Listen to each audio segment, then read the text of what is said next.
So tonight, the idea is for me to show you how to do illustrations of individual shells, seashells. I live near the ocean here on the west coast of Florida. And so this is not from Florida, but I have other shells that I've collected on the beach, as well as shells that I picked up along the way. Look at how beautiful that one is, right? That's a scallop shell or a cockle shell, and then some exotics from over, for instance, in Indonesia. Look at this one. Oh my gosh, isn't that insane? Just crazy, crazy. And here's this one. Look at this sucker. See how big it is? And the funny thing is, for collectors, she's watching over your shoulder. Excellent, excellent. Thank you. Um, what I found interesting with these is right here, I was like, oh my gosh, there's the foot of the animal. I wonder if they left the animal in there. But no, underneath is cotton. So that's how they prepare it. They take the foot, which is also kind of like a shell, and they put it with a little bit of cotton in there so that it looks like the shell is complete. But isn't that amazing? So I took this shell and I used a permanent ink and a dip pen in order to make this shell. So this is my interpretation of that shell using permanent ink on a dip pen and then coloring it in with watercolor. And that's something that I love to do. And I have a couple of different permanent inks to show you in just a minute that I like to use. Because look at this one. This is watercolor paper. And these, if you'll notice, the lines here are blue. So I was using a permanent blue ink. Here the lines are orange. So I was using a permanent orange. And here they're aqua. So I was using a permanent aqua ink before I did the watercolor. So it makes it really easy then to do your scratchy illustrations and then pop in a little bit of watercolor afterwards. Now I'll be able to scan each one of these individual shells and put them into my program and then do the tiling for creating a repeat pattern if that's what I want to do with my illustrations on the computer. I'm finding that's a lot easier than actually going through and trying to do the illustration this way with the four tiles. It's not as easy to get everything to match up unless you're a whiz at Procreate or what's the other one? Adobe Photoshop. Then not a problem at all. You can fix those little seams, but I'm not that good at those programs. I'm better at drawing and painting. So this is the type of thing we're going to be doing tonight. I'll show you my process for how I do that. Now we're going to be using not only real shells as our inspiration. Oh, look how beautiful that one is. The orange in that is just out of sight. Out of sight. Hello, beautiful. Um, I just love my shells. And then we're going to use some watercolors. So tonight, I am in love with these Old Holland watercolors, which are from the Netherlands, and they're kind of pricey, but you know what? They go a long way because they're super highly pigmented. That's what I'm finding from actually using them. This is what they look like. They're little, I think they're about 7 millimeter tubes, something like that. Which one is this? Indigo? Yeah, Indigo Extra. And the description of the names is a little bit different than some of your others like Daniel Smith, Schminke, the other brands. But there are some really nice colors in these sets. And what I've done is I've squeezed them out, as you can see, and I've put them into pans. So this is a travel watercolor set. And so I picked out, this is 14 colors that I picked out, and I'll show you why I picked some of these colors when we get into the painting portion of the show. And then there's what they looked like on the, once I've done a color swatch with the colors that are here. When I first grabbed a set of 10, and I discovered that I'm attracted to very high key or bright colors. But when you're actually painting, you not only need bright colors, you need some darker colors to slide in there in order to get your shadows and everything. And I'm like, oh, okay, I need to pick out some dark colors too. So I'll show you those when we get over the table. Uh, so we'll be working with some of that watercolor. And then the dip pens that I like to use, these are actually vintage dip pens. And a dip pen just means I'm going to take some ink and then I'm going to dip the pen into it and then draw for as long as I can, and then I'll dip it back into the ink. And the reason I like to use dip pens is that the line is not a regular line. And I like that actually. I don't, if I want a more perfect line, then I will use something like a micron pen here, right? Because a micron pen has a small nib and it's very predictable, the line you're going to put down. These are called fine liners, and many different companies make them. Let me see, this is Derwent. These are the Derwent fine liners. I have the Winsor& Newton fine liners. And so those are predictable. Last week, we were using the, I'm looking to see if I have them right here. Yeah. We were, hello, things are dropping. We were using the Pentel pocket brush pens, which are amazing. Okay. Not taking anything away from these. This was from last week's workshop. Oh my gosh. I have there are 4 colors that comes in, and I have every single color of these. Amazing.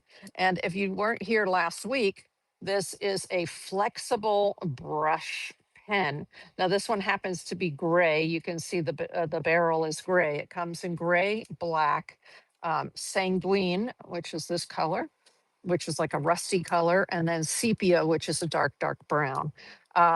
And definitely, if I were going out of the studio, these are the ones I would be taking with me to do this kind of illustration. Okay. But in the studio, I like to have a little more fun and a little more live dangerously, live on the wild side, right? And so that's why I like to use the dip pens, because hey, y'all, sometimes they just go bloop and they put out a lot of ink. And then you're like, okay, now I need to figure out what to do to work that into my design, right? Now, nibs come, let me show you another one. This is a standard. If you have a speedball set, let me show you. This is an old one. This is a vintage one, but it's a speedball set of pen set. And you notice, you see the plastic right here? That's a nib holder. And this is a mini nib holder for tiny, tiny little scratch marks. I like my marks to be a little bit more bold. So I use these bigger nibs, what are called nibs here, meaning that they're wider on the top. They don't just come to a point. But if you want thinner lines, you can use the ones that just come to a point. So this one is in the regular speedball holder, and you can see that it comes more to a point, right?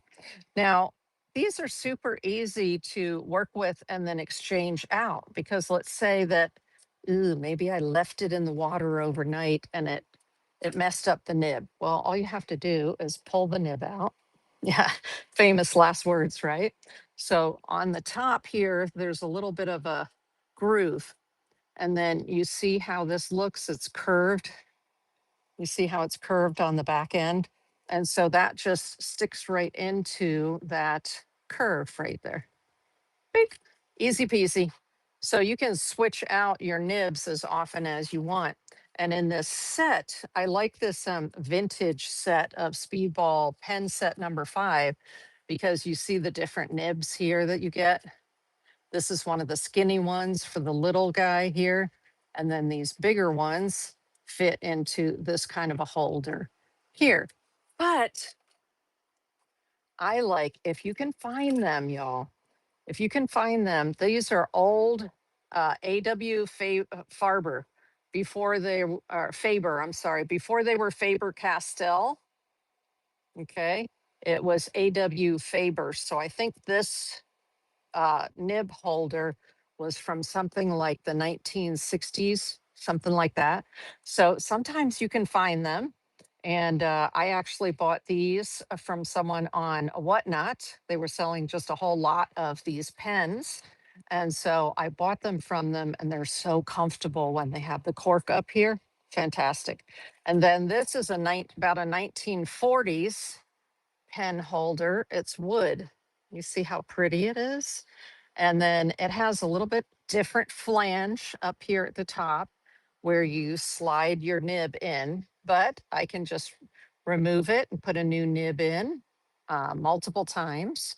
And so these two style right here are my favorite styles of the handles, but who knows? Maybe I'll find another one and that I like better.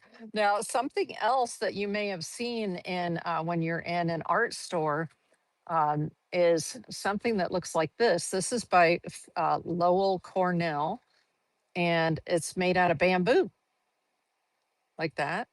And then at the top here, this you can use as a scribble nib as well for a dip, for dipping and scribbling. And there are two different, this one on the end has a little split on the top, and this one does not have the split on top. So they hold ink a little bit differently. These are fun. And so let me show you 1, 2, 3. I have 3 different ones in my jar here because they have different size tips to them. And then let's see, the other thing is a glass pen. So this is also a dip pen, but it's made of glass. Isn't that pretty? Oh my gosh, these are so pretty. And then there's the top of it right there. This is the part you would dunk into the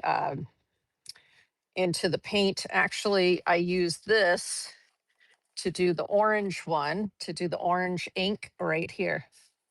I use this one. These two, I use 2 different dip pens with the handles on them. But I like to keep oftentimes they'll come with these little plastic tops. I like to keep them with the plastic top like that so it protects the tip because you don't want the tip breaking. Now, the interesting thing is this one has straight lines going up to the tip, and this one has a curved lines going up to the tip there. And I find this one for me works better than this one does, but it just depends on how flowy, how much water, how fluid your inks are, which one's going to do better for you. Okay, but the nice thing about the glass is they clean off really well because you see my other ones here are a mess. Let's see. You see this nib is all black and messy, but you know what? It'll still work. And if it doesn't work, here's what you do. Yeah, y'all remember sucrets? Do they still make sucrets? Anyway, inside here, see, there are a whole bunch of nibs inside there. And so I would just look for the size of nib and the style that I want because they come in different styles. This one, it may be hard to see. Let's see if I can put it up here. You see how the nib is kind of round on the end? That gives you a much thicker line with the round nib like that. And then it'll say on it, this is a B on there. It says B3 right on here. And so B has that elliptical or round top to it. C is my favorite, which are the ones that are flat across the top. Um, let me see. This one I think is a C. Nope, that one's a B3. Okay, C. A whole bunch of B's in here. There's another B. Oh my goodness. I mean, the B's, I work with whatever. Another B. Okay, this is mostly B's in here. But anyway, my favorite are the C's with the flat top. But I can work with the B's as well, which have those little round tops to them. Oh my gosh, look at this one right here. You see how big that top is, really flat. So you can use that on its side to do really big, flowy calligraphy if that's what you wanted to do. And most of the time, people use these for calligraphy, but I like to use them for illustration purposes. So let me set that aside right there. Now you're going to be dipping into ink. So let me show you the kinds of ink that I like to use for this kind of process. This one has kind of a dark brown ink. It almost looks black, but it's a dark brown. And I like, these are permanent inks. This is, it's called Rohrer and Klingner. Rohrer and, I don't know, let me see if you can see that. Rohrer and Klingner. And they make permanent fountain pen ink. Not all fountain pen ink is permanent ink. A lot of it, most of it actually, if you get it wet, it'll run. And so for my illustrations, I look for the fountain pen ink that is permanent instead. So these sketch inks from Rohrer and Klingner, this color is Lily and it's a dark brown. That's what this one was done with right here. And then this one is Lot or Latte, and it's a black or super dark. So I could use the ink right out of here, but there's another way to store the ink that's better for when you're using a dip pen because these inks will go into a fountain pen. And usually you have a cartridge in the fountain pen, you fill up the cartridge, and then you just go to town with your fountain pen. Um, but I'm using a dip pen, not a fountain pen. So there's a company called the Goulet, Goulet, I believe, pen company, and in here in the U.S. And they make these incredible little bottles, tiny little bottles, and so it's better if you take your ink from the 50 milliliter bottle and you put it into this 5 milliliter bottle because it's you don't have to leave the whole thing open and it's easier to see where the top is when you're dipping your dip pen in there. So this is a great way and it comes with these little labels. So I was able to write on there what is in there. And another thing that I like is that the lid screws on and off like this. Because what I've been using before I discovered these, I've been using these little containers and put a little bit of ink in it. But these have pop tops. So whenever I would pop it off, these work. But whenever I would pop it off, oh my gosh, I get ink everywhere. And I just hadn't bought it or, figured out any labels for it. So I had like 4 or 5 of these with various inks in it. And I'm like, I don't know what ink is in there. So aren't these awesome? These are great from the Goulet Pen Company. And the cool thing is, they are the right size to fit inside the Ranger Mini Mister holder. Have you ever seen this before? It has holes in it here. So 3, 6, 9, 12 holes. And this is what a mini mister looks like from Ranger. So it's just a little spray bottle. This one has alcohol in it. This one has watercolor paint in it for another project I'm working on. But you see how it holds these little 5 milliliter tubes of ink? It's awesome. That way I don't have to hold it in my hand as I'm working. Fantastic. And don't worry, I'll have links to these items in the description of the video. You're able to find these items if you're interested. Like this little mini mister organizer. I was like, what the heck would I ever use that for? And then bam, there we go. I'm using them for the inks. They're perfect. And a few of my little mini misters, right? Oh my gosh. Okay. Another kind of ink that you can consider using with a dip pen is India ink. So sometimes it's called China ink. So India ink or China ink. This is a little bit thicker than this Rohrer and Klingner ink. Um, so this is India inks are not for your fountain pens. They're only for a brush or a dip pen. Okay. They're not thin enough. They're too thick for your fountain pen, but they work great for the dip pen. And I've actually put it in one of these because I love the denseness of the black with an India ink. This happens to be the Pebeo India ink, which I love because you see how you can get it in a nice big container. This is a 250 milliliter. And I have the little one, which is the 45 milliliter. So I take the big one and I decant it into the little one as I'm using it.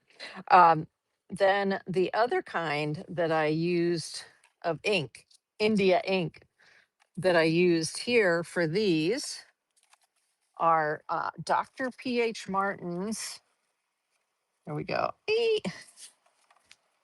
It comes in a carousel like this. Dr. P.H. Martin's Bombay ink. So Bombay is in India. I think now they call it Mumbai. It used to be called Bombay. Okay. And so these are Bombay India inks. They're not acrylic based. I believe they're like a shellac or something based, but they are permanent when they're dry. And not for your fountain pen, but it's an India ink, but you can use it with a brush or you can use it with your dip pens. And that's where I got these beautiful colors.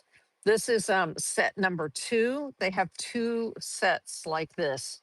Now you don't have to get them in these larger bottles. They also have these sets in a smaller bottles. If you want to try them and try the different colors. Then if you find a color that you like and you want to use more often, you can buy just the one color. Isn't that nice? So I love my Bombay inks. And that's for doing stuff like this where I make a drawing, I do an illustration, let it dry for a few minutes, and then I come in with watercolor. Bada bing, bada boom, I'm done. It's great. Now, as far as brushes, this is the Princeton Velvet Touch brushes. I love these. And then these are the Famui, what are they called? Sable brushes. And they're lovely. These are really nice. So any decent watercolor brush, that's what we're going to be using after we do the illustration. One other brush that I really like to have on hand is the also velvet touch, but it's called the Willows Blender. It's a blender brush and it's stiff on top here. And the reason for this is that if I get a spot of paint where I don't want it, I can use this with just a smidge of water on it and I can lift it off of my paper. So this is my little scrubber that I use to lift up the boo-boos. Okay, that's my secret weapon for fixing boo-boos. Now, the paper we're going to use is any kind of watercolor paper. So I have here tonight, I thought we'd start with a warm up of one of these shells, this kind of shell on. This is a 6x6 piece of watercolor, little watercolor pad. So we'll do our warm up on the 6x6 square pad. And then we'll move on to a bigger piece of paper like this. And tonight I have the Canson XL watercolor paper. So it's 140-pound, nice weight. And this is a pad, loose pad right here. Look, it's already dirty on the back. That's the way it goes. So these are what we're going to work on when we get over top of the table. Now, I also wanted to show you if you wanted to mess around with your illustrations, especially in July. July is what's called World Watercolor Month. And if you look on social media for World Watercolor Month, um, it's July 2026. And the official website will have a prompt list for every day of the week. So to encourage you to do your illustrations, different illustrations every day of the week. And so you want to grab yourself a notebook like this. It's how many days are in July? 31 days, I think, right? So you want to grab a notebook that has at least 15 sheets in it, because the nice thing about watercolor notebooks is you can paint on the front and the back of it like that. And so grab yourself a book. I'm going to have to buy another one of these to use for the I've got all kinds of fun stuff in here. Uh, but this, I really like this one. It's the Fumui, again, like that brush, Fumui. And it is 20 sheets of 100% watercolor. But I like the hardcover and the spiral bound. I think also Arteza or Arteza also has really nice hardbound watercolor spiral bound books. So I highly recommend this kind of book for um, World Watercolor Month, which is coming up in July. So just something to look forward to, right? Let me set that aside there. All right. Let me see. I think we are ready to go over top of the table. Now, I wanted to show you this real quick. I found, I was over in storage today. Don't you hate having to go to storage? Yeah. So in storage, I found this postcard, Florida seashells. And I just thought it was so cute because if you look here, it shows you the different types, the different styles of shells, and then gives you the names of the different shells. I was like, oh, that is so cool because I love the olives. We find those all the time, the little starfish, the scallops, the cockle shells. What else? The sunrise telin, love those. They're like little angel wings. Um, the coquinas, the little sand dollar I have here, the fighting conch. I think that was one of the ones I showed you earlier, but isn't that fun? So I love that. I was like, oh, I have to keep this with my shells. So I know what my various shells are, right? But that was a good find at storage. Oh my gosh, you know how it is, y'all. You go to storage, and I brought a bunch of boxes home from storage, which is always a good thing. We're trying to whittle down our storage, right? All right. When use my, when I'm learning a new type of watercolor, like these Old Holland watercolors, then I, um, I do large swatches like this so I can really see how the colors look. And wow, the colors, these colors are amazing for the set that I picked out. I built my own travel palette. So that was awesome. Let's go ahead and set this paper aside right here. And we're going to warm up with this 6x6 watercolor paper pad like that. And let me see what you see to be sure that we have, oh, so that we're seeing the same thing. I have to pull some stuff out of the way. This is some paper that I had in storage. Is calligraphy, assorted parchment paper, but you see how it shows the dip pens on there? And it has, oops, not pictures, it has practice paper for calligraphy. And then in the back, it has this incredible paper, but it was in a box and it got all warped. So now I have to put this underneath a whole bunch of books, right? In order to get it flattened again. Yee. Okay, so we're gonna wait on the watercolor because first we have to draw our whichever shell we're gonna pick out. So if there's a special shell you wanna do, let me know. But I thought since we're working square right here, that this kind of cockle shell or scallop shell would be a good selection, right? And let me just move this around. Oh my gosh, I have so many beautiful shells here. I love being surrounded by beauty, the beauty of nature. Thank you, Mother Nature. Okay, so I think what I'm going to do is set that right there. I like to do what's called a still life. That means that there's actually a live element. Maybe it's a pear or an apple, or I love to paint figs, something like that. So that's called a still life, where you put it in front of you and then you paint from life. Okay, let's put something underneath here that's going to hold it up a little bit. So it's at sort of at an interesting angle for me there. Eee. Okay, so which one, which one, which one? Let me see here. I have oh, that's a B4. Darn, I don't want a B, I want a C. So let's get, here's a C. This is a skinny C, so it says C4. Right there, it says C4, and it's small right here. So let's see. Then this is a C6, and it's a tiny point. So I usually use about a C3. Yep, there it is. C3 or a C4. So these are the ones that I like the most. You see, I put an almost fresh one there, a C3. So if you look there, this one's a little wider than this one. I think we'll go with the C4 for right now. Okay. I'm just going to put my pens aside. And what ink are we going to use? What ink? What ink? What ink? I think I'll use one of my favorites is this brown one called Lily from Rohrer and Klingner. They're sketch ink.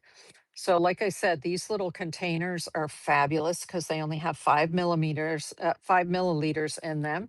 And I'm just going to do this.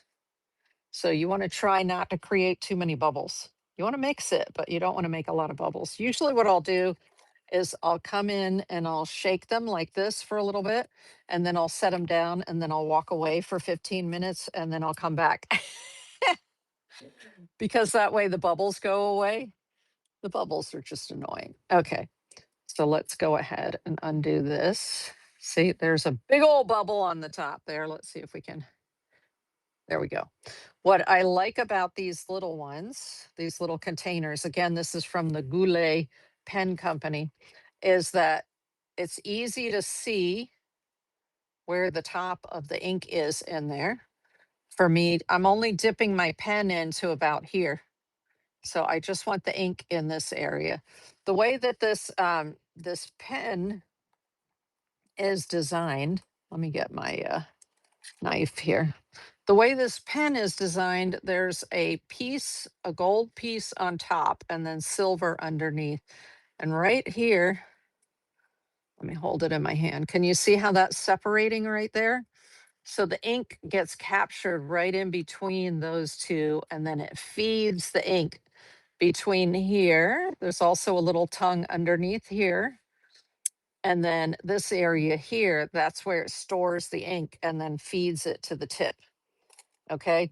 So sometimes when I'm cleaning them, I actually use a blade like this, and I just go along and make sure that this area here is not stuck together, that it's moving well. Okay. So some people like their nibs to be really clean. I'm using mine for art, not for calligraphy. So it does not have to be perfectly clean. No, it does not. Okay, so I'm going to take this off of here. I had already shaken it.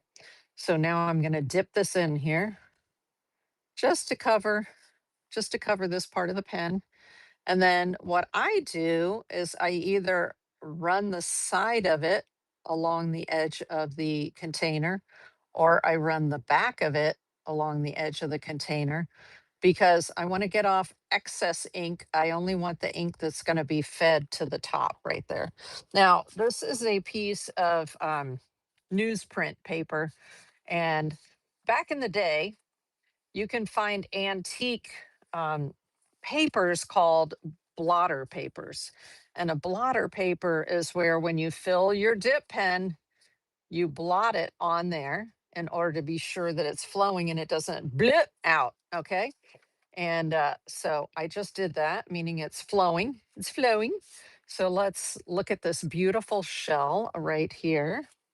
And see what I mean about this little mini mister organizer from Ranger, how it's just holding my ink. So I don't have to hold it in my hand. If I need more, I can just dip it right here. Ah, it's a revelation, y'all.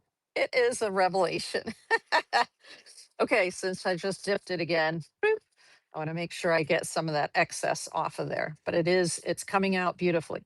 Now, I find when I do these scallops that usually I don't do them perfectly. Normally they're kind of wonky. So bear in mind when this gets put into a mat, I'm going to lose the edges here. So if you want to, you can tape off the edges, but just bear that in mind that you don't want to go all the way down to the edge because that will be underneath your mat. Okay. So I'm looking from here and I'm going to come out this way and out this way. So there's a nice little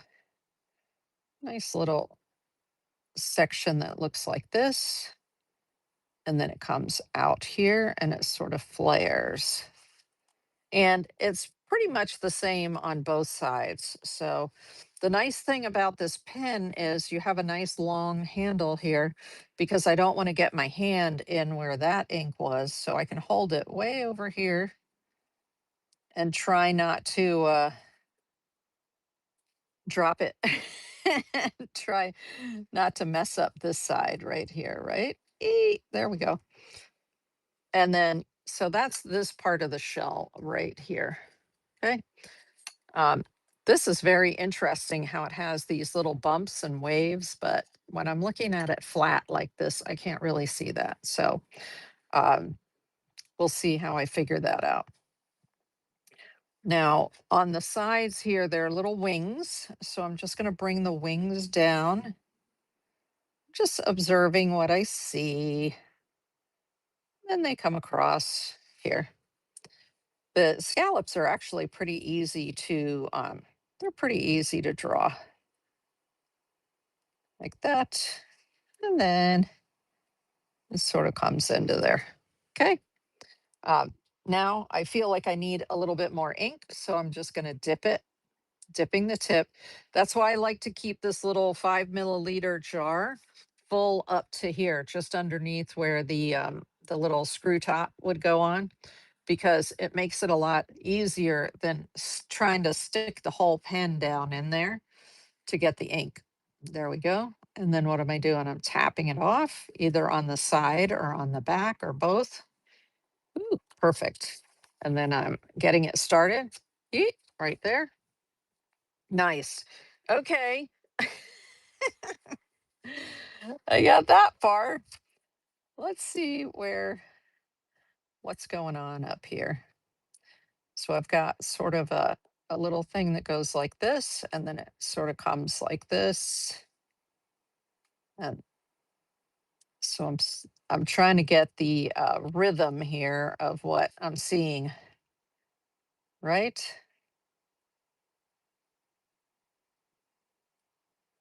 And then it starts to come down, and then it actually just goes, oh, not bad, not bad. Okay, and then I'm just looking right here. So let's go ahead again and come across, just observing what I'm seeing, letting my sort of my hand and my brain hopefully match up here. Okay. And then boop, there we go. More like that. Oh, okay. I'm happy with where that went. Now, I really like the way these, of course, you've got lots of lines that go this way. And as a matter of fact, let's put some of those in there. So you've got this one comes off here.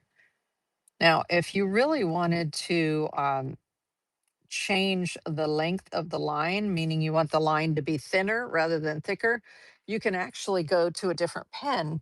So remember that I'm working with a C4 and this is a C6. So the C6 actually has a teeny tiny little nib to it if you want to. Oftentimes I just keep going with the same one that I have. Plus, especially with something like this, I'm actually doing this is just a warm up.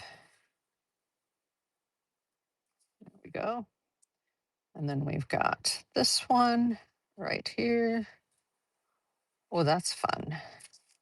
And remember, the nice thing is this is permanent ink here. I'm using this one, the Rohrer and Klingner Lily, it's called. It's the dark brown. Fabulous. All right. Like right now, I'm not even looking at the reference shell, but I could because I'm just having fun, relaxing. And the thing is, when you do illustrations anyway, you don't have to be, I don't, I don't do it to be true to form. Let's just put it that way. I don't do it to be like exactly, oh my gosh, you didn't do it exactly like it looks like. Okay. You know, you can be easy on yourself. Don't be hard on yourself. So now I'm skipping. I'm just sort of creating little lines, but I'm skipping. Lift, lift, lift, lift like that. Oh, let me bring it up. Oh, I can't bring it up closer. Sorry, because this is on top of that. I'll have to bring it up closer after I finish the illustration. Okay, dip. Get rid of some ink from the side and from the top. So the sides and the top. Use my blotter boop, to get it started. And then we're coming back here. Coming back. There we go. Now I'm noticing when I'm actually looking here that there are like ridges and it's a little wonky, but I'm just trying to get the general idea. There we go. Oh, it's coming out all right. Right. It looks all right. There we go. Now I'm getting thinner lines right now because I'm using the pen on its side. So that's allowing me to get thinner lines instead of using it flat this way. Then I'll get a thicker line, like when I did the outline. There we go. And this one right here is going to come over this way and begin to curve. These are beginning to curve. Nice. Oh, I like it. I like it. Hello, Mother Nature. Love that. Okay. I just dipped, so I'm going to make sure I get the excess off before I go in here. All right. A little bit more here. They're starting to sort of run into each other now. Okay, I'll get a little bit more here. Nice. A little bit more here. And then on the very edge, I like to go skippy skip. So over here on the edge, you see how there are just lines, but not so much the definition of each one of these ridges. So I just sort of put lines in that are, I let my pen tip sort of skip, doing it very gently and sort of lifting it while I'm doing it. So I'm getting a little broken lines. There we go. So I need these to be a little closer together. I can see that. So they look a little more like the other side. Okay. Nice. There it is. Now I'm going to work on these. So these just come down and they sort of come in at the bottom. So they come down and in. Again, I'm just skipping. They don't have to be perfect lines. It's okay. Nice. And then over here, now we're going to allow this to dry and then we're going to come back with watercolors, right? And paint it in with watercolors. Ah! Okay, now I have to twist my hand. Either that or twist the artwork, right? In order to try to get it to come out about the same. All right, I'm blotting it, blot it, and I'm using it. If I used it straight, I get a thick line. You see how thick that line is? So I want to do it at an angle. And the more of an angle that you do it, the thinner the line gets. You see that? So that's what I'm doing right now is I want it at an angle so that it's not so thick. There we go. Bring some here. And this right here. It's still a little bit thick. It's because I'm on the opposite side of where my hand is comfortable. Normally, I would turn it. Okay, that's fine. That's fine. That looks good. That makes me very happy. Now, let's say that I want to rinse this. Okay. What I try to do, because your water is going to get dirty really, really fast. Okay. So, what I'm going to do is I'm going to start by wiping off as much of it as I can. So, wiping it off the top like this, wiping it off the bottom. Now, I'm just going to dip it in the water real quick. So, I have some water here and I'm just going to dip it, but not swish it around because I just want to get it wet and try to get more of the ink off.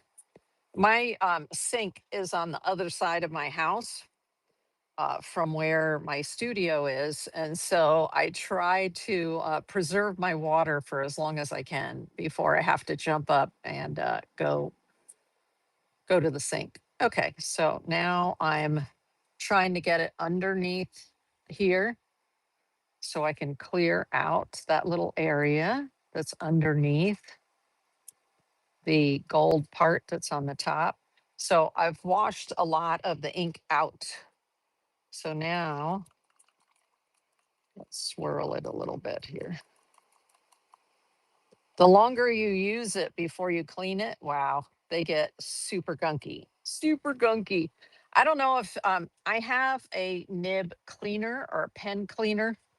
Um, I don't know what's in it. I don't know if it's alcohol or what, y'all, but I'm sure there's some sort of solvent that will work with this stuff, though. But again, from the Goulet Pen Company, I went ahead and got their pen cleaner. Okay, so that has the brown out of it, and we're going to need to leave that to dry just for a few minutes so that it'll be permanent. Oh my gosh, let me bring it up close so you can see it. Okay. Oopsies, things are falling. Stop falling. Come on, sucrets. All right. Look, see, I have the conch shells here too. Here we go. Now I can bring it up closer for you. So you can see the little broken lines I was talking about here and here, and also the broken lines that are right there. All right. So you can see all that. Hey, there, that goes up there. Yeah, very nice. Nice illustration. So again, I'll refer to this when we start painting it. All right. But for right now, I just usually set these aside for a minute.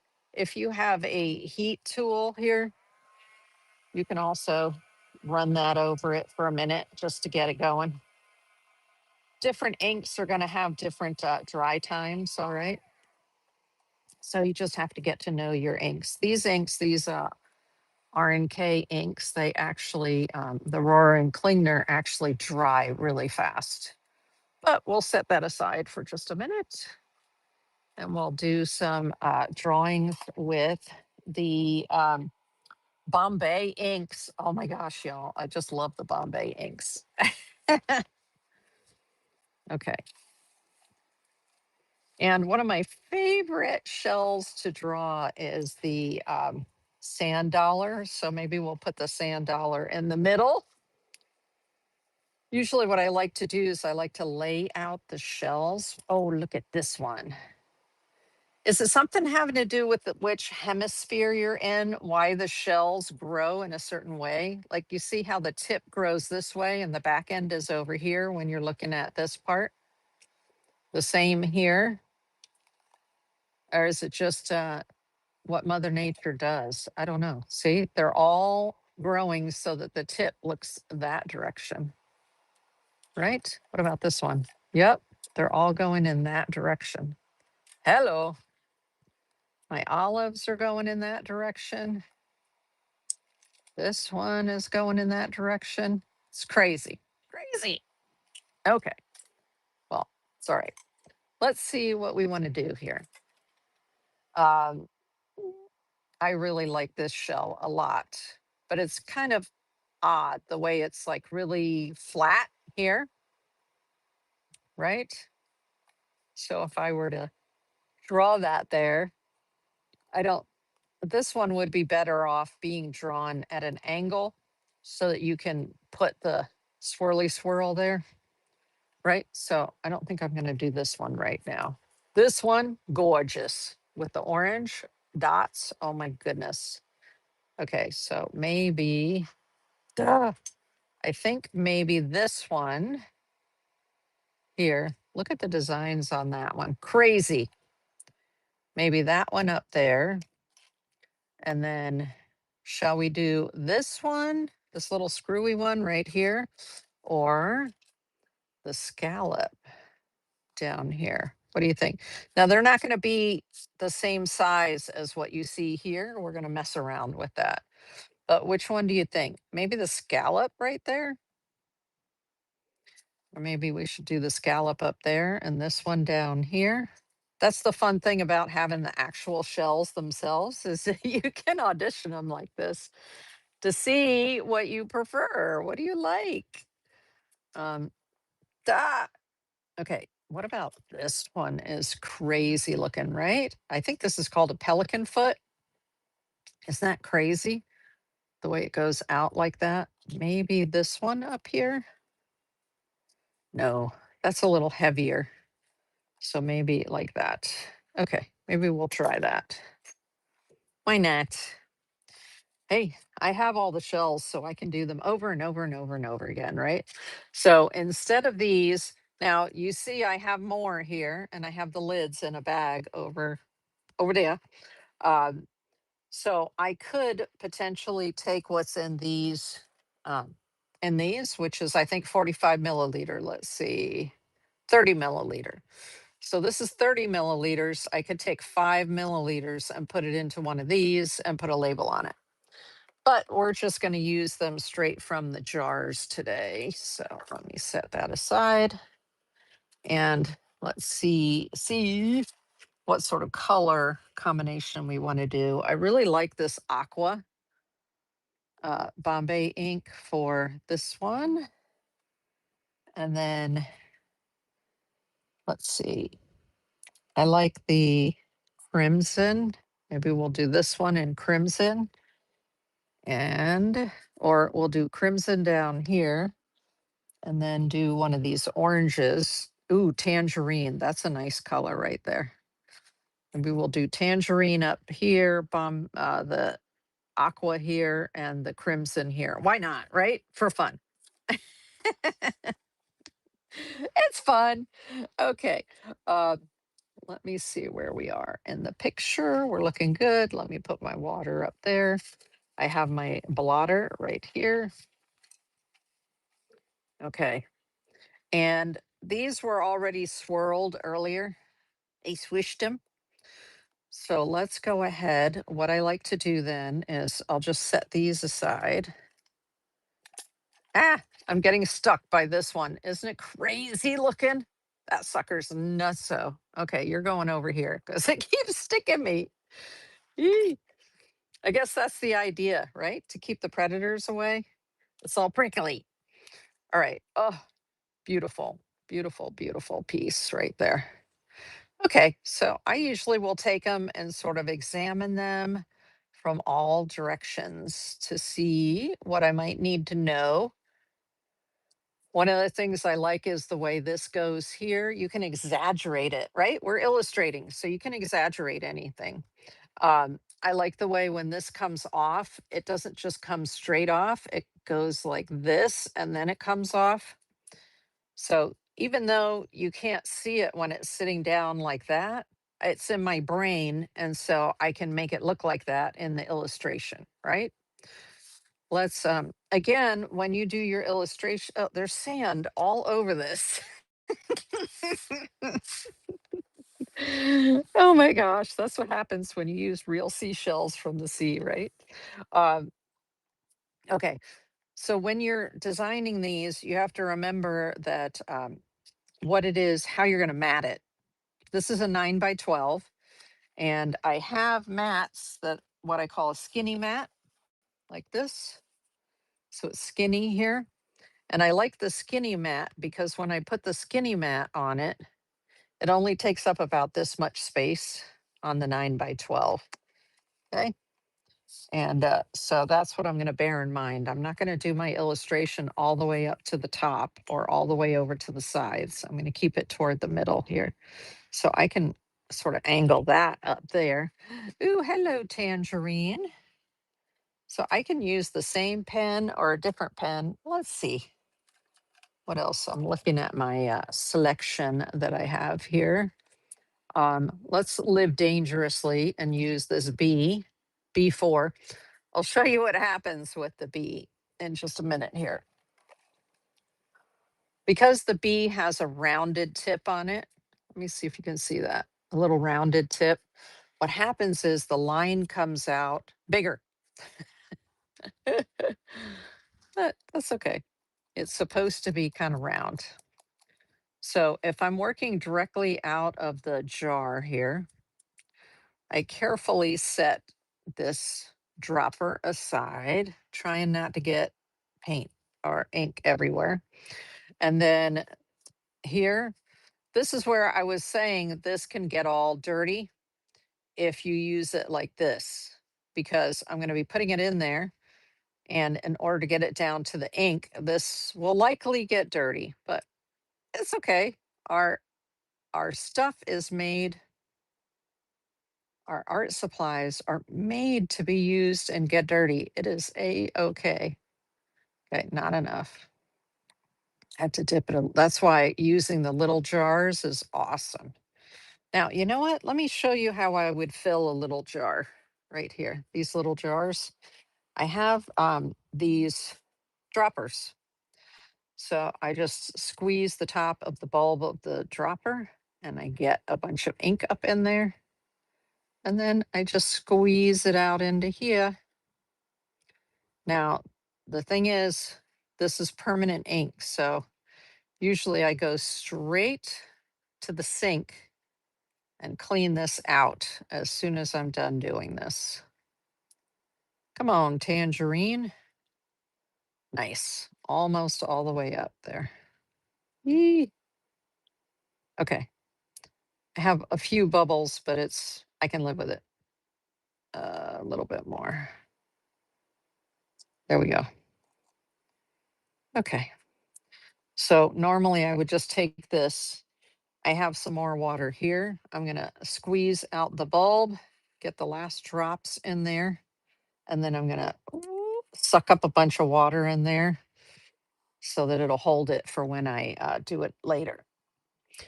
Some people actually draw with the tip of this dropper. So they'll get some ink up in the dropper and then most of the time it's scribble. They'll do scribble stuff um, because it's way more unpredictable than using a dip pen. But it's fun and it's permanent ink. So it looks amazing. All right, there we go. So now I've got my ink in this little one right here. Nice. And I'm getting it off the side and off the back. Yee. Let's go ahead then and put it in here for now. Do I have space for it? Maybe I'll just put it right there for right now. So now I have plenty of ink in here. I'm observing this and I'm gonna, see, I have little spots of ink from filling it right here, but it's okay. So how far across do I want to go? Probably something a little bit bigger than what you see there. So let's start with the tip right here. And it's just a little, come on, ink, you need to flow. Yes, it's beginning to come. All right, I have to dip it again. I was talking too long. Okay, I'm dipping it. And this basically goes up this way just a little bit. And then like that. And then this comes down this way. just a little bit. And then we've got this bit that I told you about that sort of comes down like that. And then over here. And then need to dip her again. Dip it again. Here. Let's see what we have here. Comes back here. Remember, I have that little thing that sort of goes like that and then matches up with it. Okay, it's a little fatter than what I see there, but that's okay. Now I'm going to put these little rings in. As they come out, they get a little bit, they just get a little bit, each successive ring gets a little bit bigger, right? Until right here. Okay, I need to dip. I need to dip. There we go. So this, it's brilliant. It's orange. It's gorgeous. It's going to dry permanent. Hallelujah. And now what we've got here is we have lots of um, little half triangles or little things that kind of go like this. So I'm just going to bring these down. I'm going to draw some of them in. What I want you to notice is that these lines with this B, which has the rounded top, are a little bit bigger, right? The lines are fatter. Okay, this is fun. Some of these are a little bit longer and they have little sets of them here. I'm just sort of looking at the design on the shell right there and just adding a little bit of that in. We also have some lines that sort of meander through here, right? Right. They look like little tiger lines. They're little tiger lines in here too. There we go. Right. And up in here, we have some more tiger lines that kind of go like that. I don't have to get too detailed. You can do more with the watercolor. And then over here, we have some more of those little falling triangles shapes. We have little ones and we have some big ones. And then I like to make it look like you can see the curve. So they come up this way, like this, and then they come down this way, like this. There we are. And just a little bit more over this way. So we can sort of get the feel for it being rounded. So I'm not trying to make something that's accurate. I'm just trying to give the feel of it, the essence of it with the permanent ink. You can do a lot more with the watercolor, but I'm just tapping it to get these lines in there to give the impression of the tiger lines kind of. Okay, lovely. And then there are some jagged lines right here that match up with these other ones. There we go. And a few more up here. Nice. And just a few more up here. Not a lot. Just give the feel that it's going like this, that's heading up toward the front. There we go. See, I don't have to replace too often the ink, right? But that's it for this one. And let me just do this. I'm going to pretend like this sort of comes like that. And There, so you can see the other side of it. All right, so before I put this in the water, let's get a bunch of that orange off of there. Yee, look, see how the orange is like sticking to it? It's okay. It's all right. Then I sit there with a fingernail and I work it to get more of that orange out. That's why you don't use these India inks in your fountain pens, because they leave this residue, and then that is going to gunk up and ruin your fountain pen. It's fine on these kind of nibs, especially because I can come back in with my blade, right? And make sure that this is clear in here. There we go. So I made sure that I got out any residue that's in between there. And if the top of this looks orange, it doesn't matter. Okay, so that was the B, what is it? B4. That's a nice size nib, actually. Okay, that was the orange one.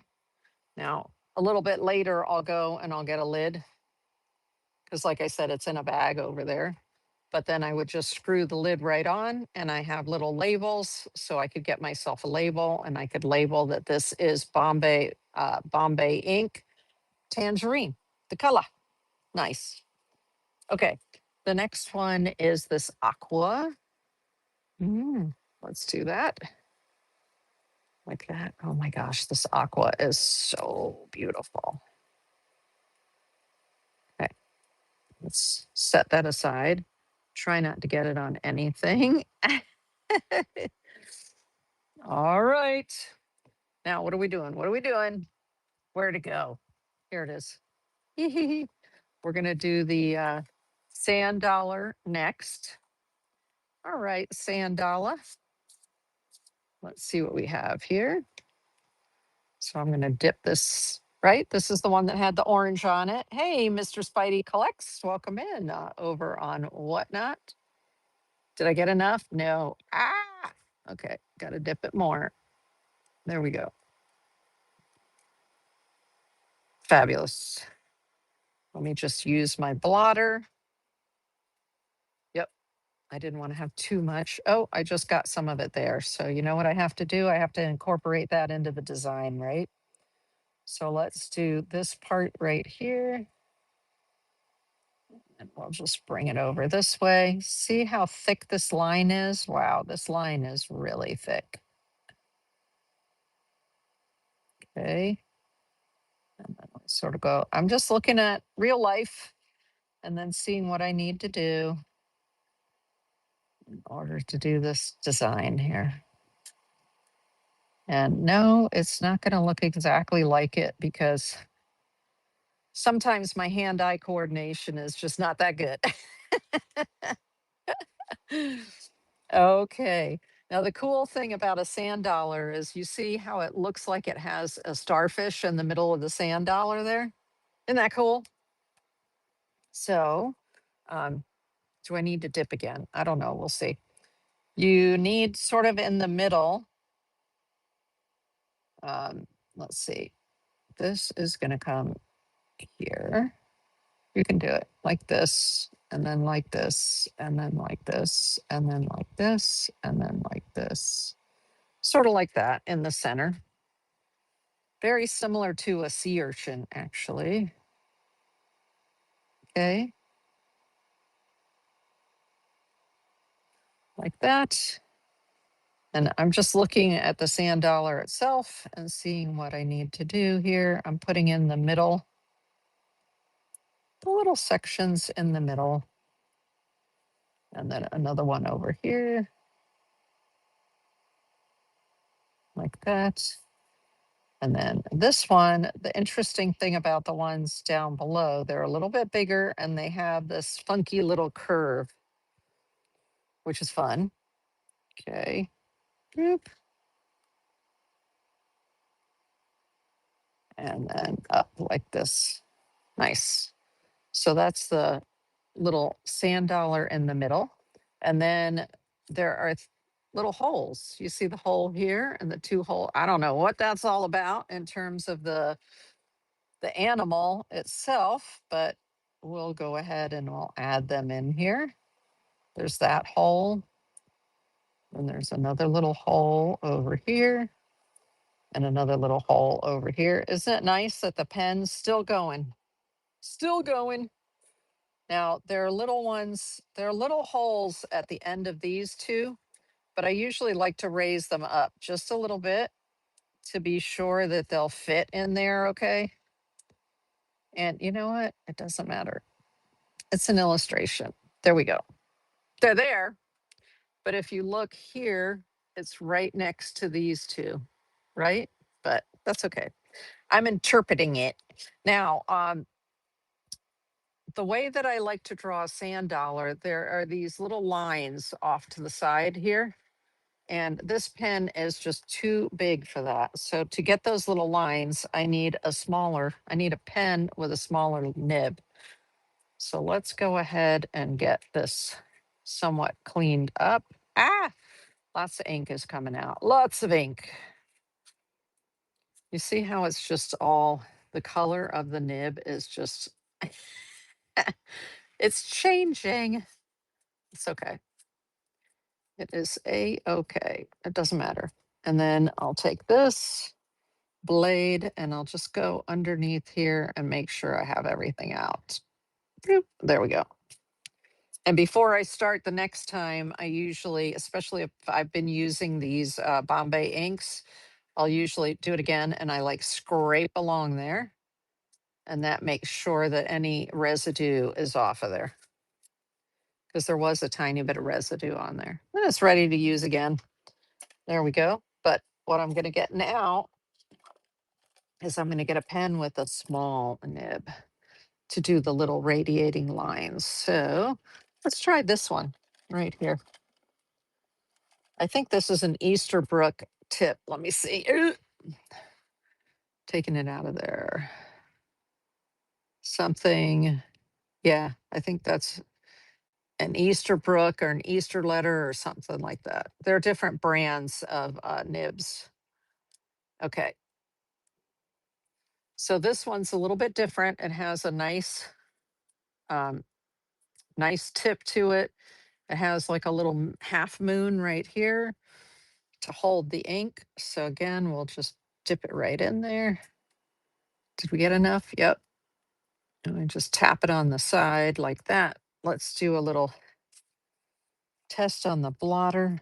Yep, we've got it going. Okay. So for the sand dollar, I'm just putting little hairs here. I wouldn't be able to do these little hairs with that B nib, which is round on top, because it tends to give me a little bit thicker, gives me a thicker line. So there are different nibs for different effects. So this one is a nice small one. And so it's almost like I'm making little hairs around the edges. But you'll see then I go back out around the outside of it, and then that sort of finishes it off. But they almost look like little hairs. Look at that. Look at that. Okay. And this is one of the reasons that I don't like, if I have more room, I can put these little eyelets, those little holes next to those side branches. But I didn't have enough room this time. All right, it's starting to run out because it's a little bit smaller nib. So let's go ahead like this. If you're on YouTube watching, I'd love it if you would give it a thumbs up, the live show. That would be awesome. Thank you. There we go. Little hairs right here. Nice. And hairs on the side here. They come off at an angle. And it really does look like little hairs, but when you're to draw it, it looks like little hairs, but it's actually little grooves on there. Okay, so we're using this fine tip to put our little grooves in there. Let me see if I can bring that up so you can see what I'm talking about. Come here, you. So you see the little hairs there, the little grooves, and then let me show you the actual one. I don't know if you can see it there, but they're the little grooves next to that center section. And then we need to go around the outside of that. Whoop. Let's get some more ink with this. There we go. Blotter. And then I just come up like this. It sort of finishes it off. There we go. Then it makes it look right. There we are. Looking better. So it doesn't look hairy. This runs out of ink a lot faster than the ones that have the little reservoir on the top. Okay. Let's bring this around and come around this way. Like that. I'll bring this one around here. It really is, I find the ink flows better if you're pulling instead of pushing. Okay, that's what I was having to do there, is I had to go back, stop in the middle, and then go back to the other side. Okay, let's do this here. Cute. Okay, so that is our sand dollar. Yay. It's off a little bit, but I'm not going to worry about that. It's an illustration. Okay, let's wipe this off. Put it in the water. Wipe it off again. Nice, we're getting more of it off the second time after it's wet. Fabulous. Okay, let's set that one aside for now. And put the lid back on this one. Well, that's cute. Okay, now we've got this little guy right here. I mean, cute. That's interesting. Now I don't have a lot of space here. I'll have to make it like a little less dramatic when I draw it here. So this one, I figured we would do it with the crimson. I love this color, crimson. And let's see which one of the, I think we'll do it with one of the C. Yeah, one of the C nibs. So where are my C? Not the skinny one. This one. So that's a C3. Okay. So we'll do it with the C3 and put it in here. The reason I want to do it with the C3 is then it will be more of the same weight as this one up here. This one was a little bit thicker because we used the B nib. There we go with the C nib right here. Lovely. I'm going to put it on the blotter paper. Make sure it's running. Yep, it's going. Okay. Let's see how this looks. I'm going to start with where's this one start? Right here. This one, we're going to start it back just a little bit further, I think, and a little bit more up. Ooh, come on, you can do it. Just like that. And then we've got it coming up like this, and then like that. And then we've got it coming up a little bit more. And then like that. So I'm actually looking at the shell and seeing like what kind of shape does it have? Okay. Like this. Like that. And then there's a short little piece right here. That happens sometimes. Ooh, okay. This part actually comes down like this, and here as well. And so this is the little arm that it has right there. Isn't that fun? Nice. So what I'm doing is this part right here.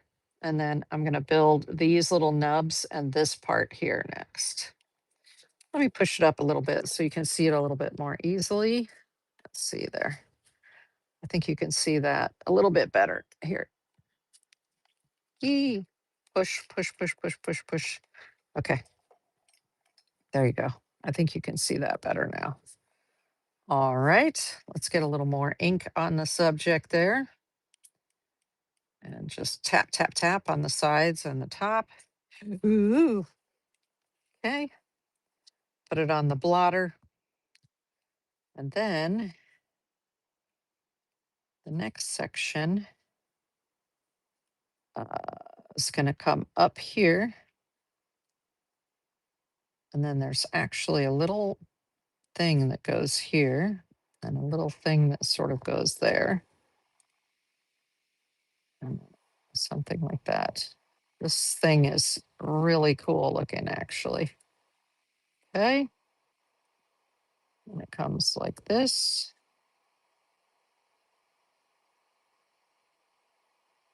And then I'm just looking at the shell itself and seeing what sort of shape it's taking. Okay, now I need to come back down here. And there's another crazy one of these that comes out here.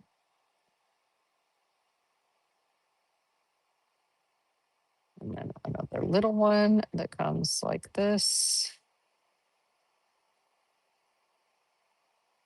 And then another little one that comes out. And then another little one that comes out. This is cool looking. And one more little one that comes out.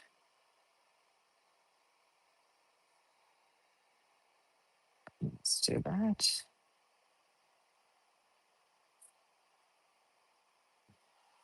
Oh, I like it.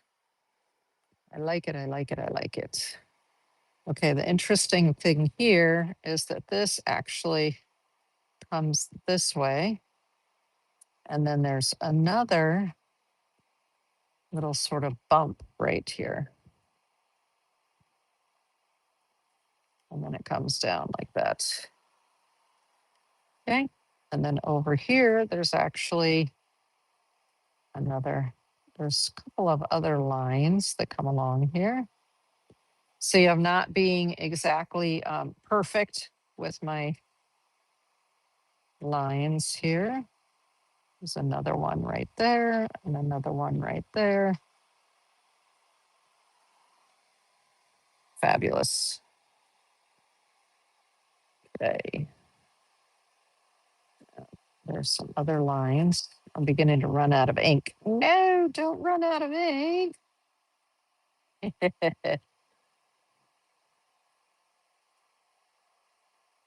Sometimes you have to turn it on its side to get just that little bit more ink out. Come on, you can do it. Okay. So I'm just looking to see what other details I might want to put in here. So I've got my ink and I dipped it and now I'm clearing it so I don't have too much, and then I'm blotting it. All right.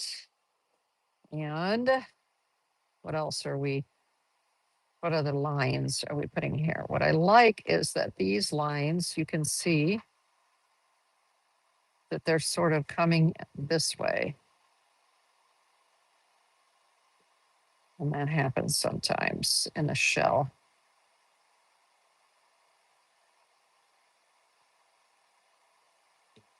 Come on. There we go.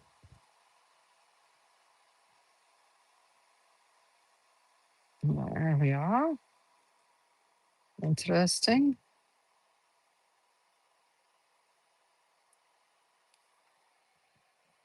We don't have to put too much detail in it because what? We're going to come back later and we're going to use some watercolor. So this is just creating the basis before the watercolor comes on. Let's do that right there.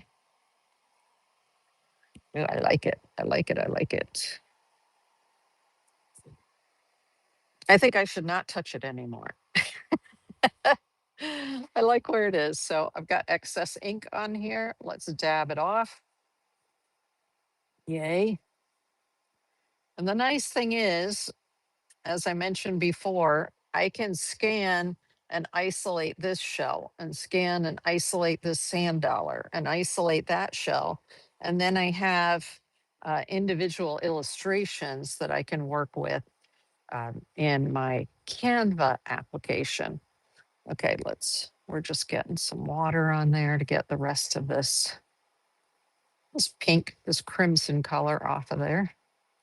Now we're going to have to set this one aside to dry. And while it's drying, we'll go back to the one that we started earlier with the Rohrer and Klingner, the brown, the lily color, they call it. Okay. Eek, don't get ink everywhere now. Just trying to get it clean, clean, clean, clean, clean. And then come in here with my blade and make sure that I've got it clean here. I angle the blade up and then down so that at first I'm getting the bottom part clean. So I angled it down and now I'm going to angle it up and then I'll get the top part of it clean. There we go. That is clean to use another day. Ah, that makes me so happy. Okay, let's set this aside. We've got to put our top back on the crimson, the Bombay. Look at my fingers. Ah, yes, it will be stained because the Bombay ink is permanent. Let's see if I can get some of it off. Yeah, I was able to get some of it off. Okay, cool. Nice. All right. It has sand on it. Right. Eeh. All right, we're going to put this aside and grab the one here that we started earlier. So now we can move into the watercolor part of what we're doing. There we go. Let me put these inks away there. There. So all my dip pens are put away. And now we're just going to start with the watercolor. I'll make sure that you can see all of that. So here is my watercolor. This is the, I was saying before, it's the Old Holland watercolor. And you can color mix and put more colors in this upper section, but I usually just keep my color card right there so I see what my colors are. I see what they look like once they've been wet. So let's do that, but you can see that. Yep. Okay, cool. So I like this Famui brush number 4. I like how fluffy it is. It's they say that it is a sable hair, but I don't know. So you can use synthetic. The synthetics I like to use are these Princeton Velvet Touch brushes are fabulous. And they come in all different sizes too. Like here's one in the size 8. And where's the smaller one? Ooh, oh, that's also a Princeton round. Okay. So I'm just going to use this Famui size 4. And all right, let's bring back Mother Nature right here so I can see what we're looking at. So hopefully you can see that. And usually when I do watercolor, I like to have a cloth in my hand, but this has that ink all over it. So let me get a new one. There we go. Oh, so this, of course, I don't have to do my watercolor the same color as what Mother Nature gave us here, or I can. I can do it either way. So I'll kind of use Mother Nature's shell as a guide. So let's do, the interesting thing is this color here that looks sort of orangey is actually Indian yellow. You see this? Oh, this is Indian yellow orange. Actually, Old Holland has several, they have two different Indian yellows, and this one is Indian yellow orange, and I love it. It's very yellow, but it's a deep, rich yellow. And then I like to add to that this rose. And so when you add rose to it, you get this kind of peachy color. So let's start with the darker areas, maybe. I'm not going to do it. I'm not going to try to render it to where it's exact. Okay. I'm just throwing on some watercolor and having some fun. I find these little wings are usually darker over here. So I'm just going to darken it right where it meets the edge right there. Hey, why not? I can always come in and add more, right? Plus, your watercolor is going to dry a little bit lighter than what you see here, okay? Then, let's see, it looks darker in these areas, which is counterintuitive. You would think that it would be darker in these ridges, but it's actually darker, more colored, more pigmented on top.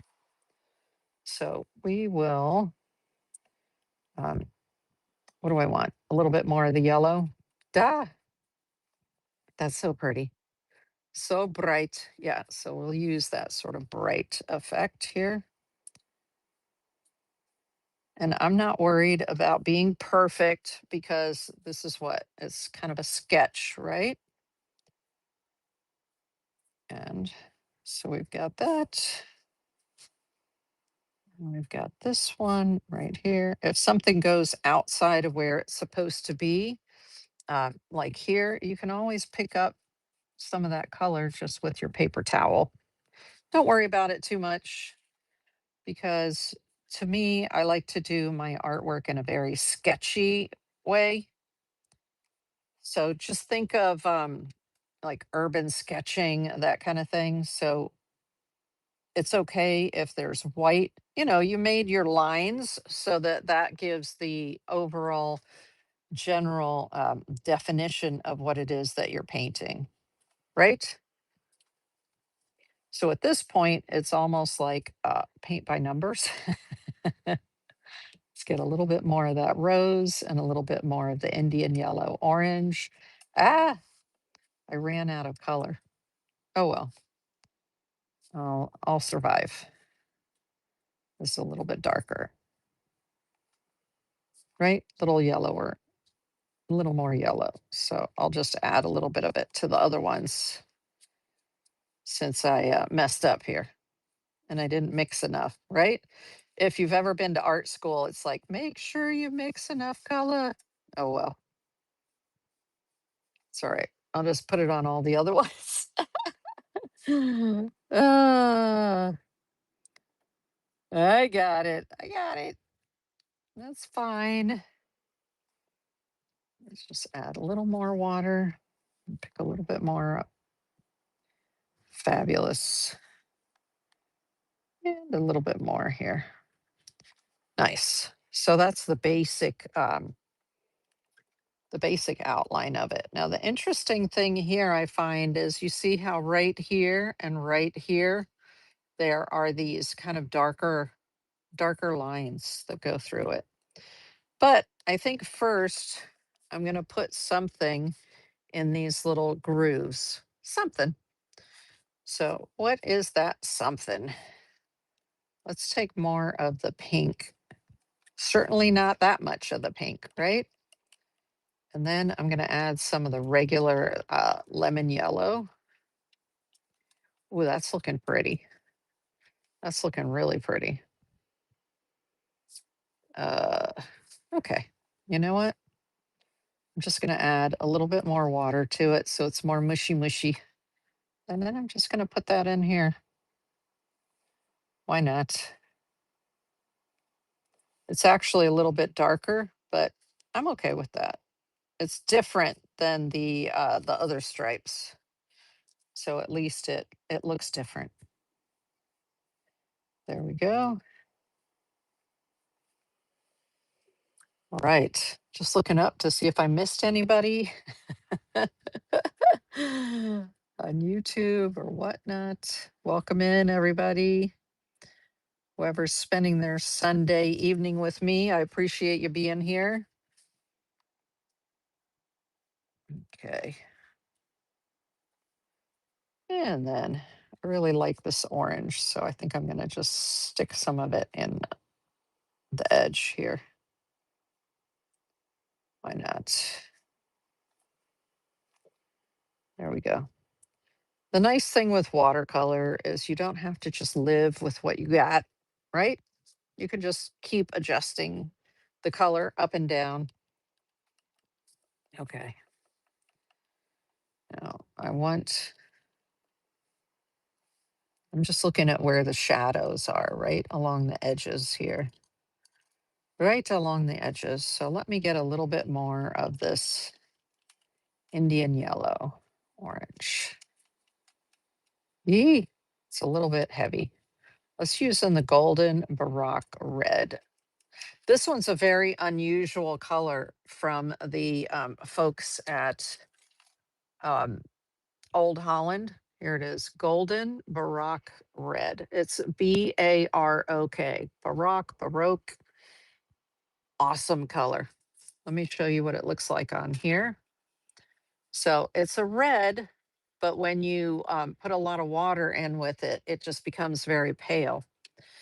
And I like it a lot. So I'm actually dropping some of that in here just to give us a little bit of a uh, shadow right along those lines right there. Why not? It's a little dramatic, but that's okay. I don't mind. Let's put a little bit more of it in here. Let's see what we got there. So I'm just making this the shadow color. Mhm. This one, there was a lot more wetness there. So I'm going to pick some of that up with a paper towel because I don't like how, well, just add more water in here. Right? We'll just add a little bit more water in there. So I want more of that golden Barok red to kind of go along those lines to make it look like it's a little bit of a, uh, it's just a little bit of a shadow, right? And if you don't like it, you just add a little bit of water and you lift it out, right? It's not a big deal. It's not the end of the world. It's okay. I'm just trying to give the illusion here of a little bit of depth. That there's a little bit of a shadow hanging out.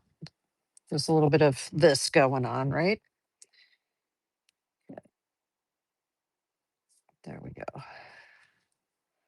Almost. We almost got it. Just a little bit more. I need to go over this line just a little bit because I need to show that it's the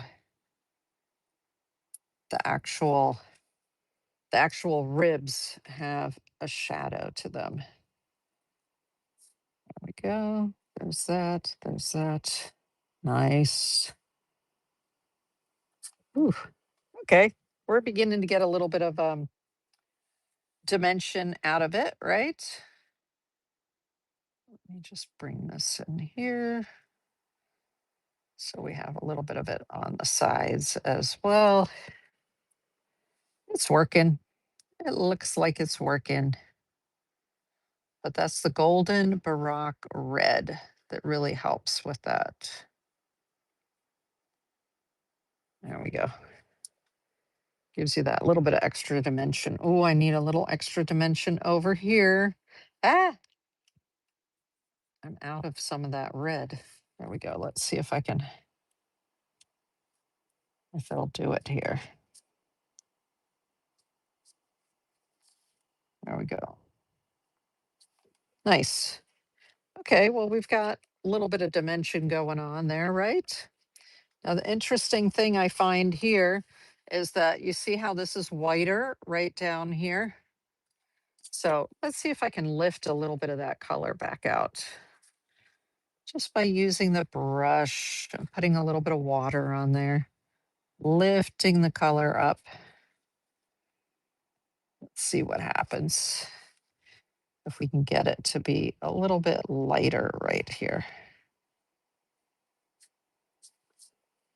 And then there we go.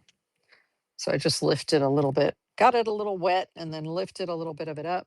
Now I just want to get the this band that goes across here. Let's see if we can do something to get that band right there. Eee. Okay, that band is going to be a little bit of this burnt sienna. So we got the burnt sienna brown, but it needs to be like a slightly bit darker than that. And notice that I don't have a darker brown than the burnt sienna. So if you want to darken it just a tiny bit, grab one of these blues up here. So let's do the French ultramarine maybe. Yeah, that darkens it just like a smidge. That's all I want. I just want to darken it a smidge. Maybe just a little bit more. And that's darkening the tone, just adding a little bit of the French ultramarine, okay, to that burnt umber or burnt sienna. There we go. Hey, if it's not dark enough, we can always come back and darken it, right? So I'm just going to make little marks along here to just sort of have it go along so it looks like it's going in the, I don't want it to be perfectly even, in other words.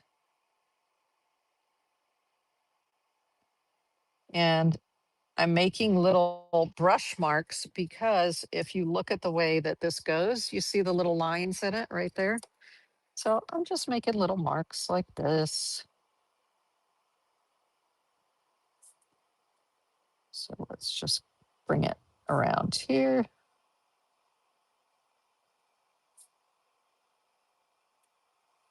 Okay. Hey, got something. It's not quite as dark as I think it needs to be. And the other one that's right here has a little bit of red in it. Isn't that interesting? But let's this will need to be darkened. I'll do that off camera. I'll just do it again. I'll do some more of the this. Okay, here. We'll do some more of the burnt sienna and then maybe add just a touch of indigo to it. And then that'll darken really fast. There you go. So now whenever I want a dark brownish, I go burnt sienna, indigo, bam. There you go, right there. So I'm just gonna do it a little bit more with the tip of my brush. Come in here, because normally that happens. The first coat comes out and it's kind of light once it dries. Okay, you can already see that it looks a little bit darker. This layer looks a little bit darker. I'll bring it up closer and I'll show you though in just a second. Okay. And then I can just define those lines a little bit better. It's looking good. And you see how this ink is not going anywhere. Thank you. R&K, the Rohrer and Klingner ink is not going anywhere, right? It's fabulous. Fabulous. All right, I'm focusing while I get these little lines in there. There we go. Oh, it looks good. Hello there. Yeah, that looks fabulous. But that took two layers of creating some brown. So I'm going to finish this off camera and show it to you next week during the workshop next week. But do you see how that's looking now? Using little strokes because there are little lines there on the actual one. And so I'll build some more of these little nubbies here by using some of those the slight darkness here, a little redder, a little darker. But yeah, that's how I use some watercolor with the Rohrer and Klingner ink. Now these should be plenty dry. This is the Bombay inks. Yay. Okay, Bombay inks. So now we can have some fun with these. These have the inks will be dry enough that I can go ahead and put some color in here.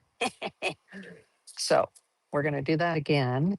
Let me move these inks out of the way because I just need watercolor right now.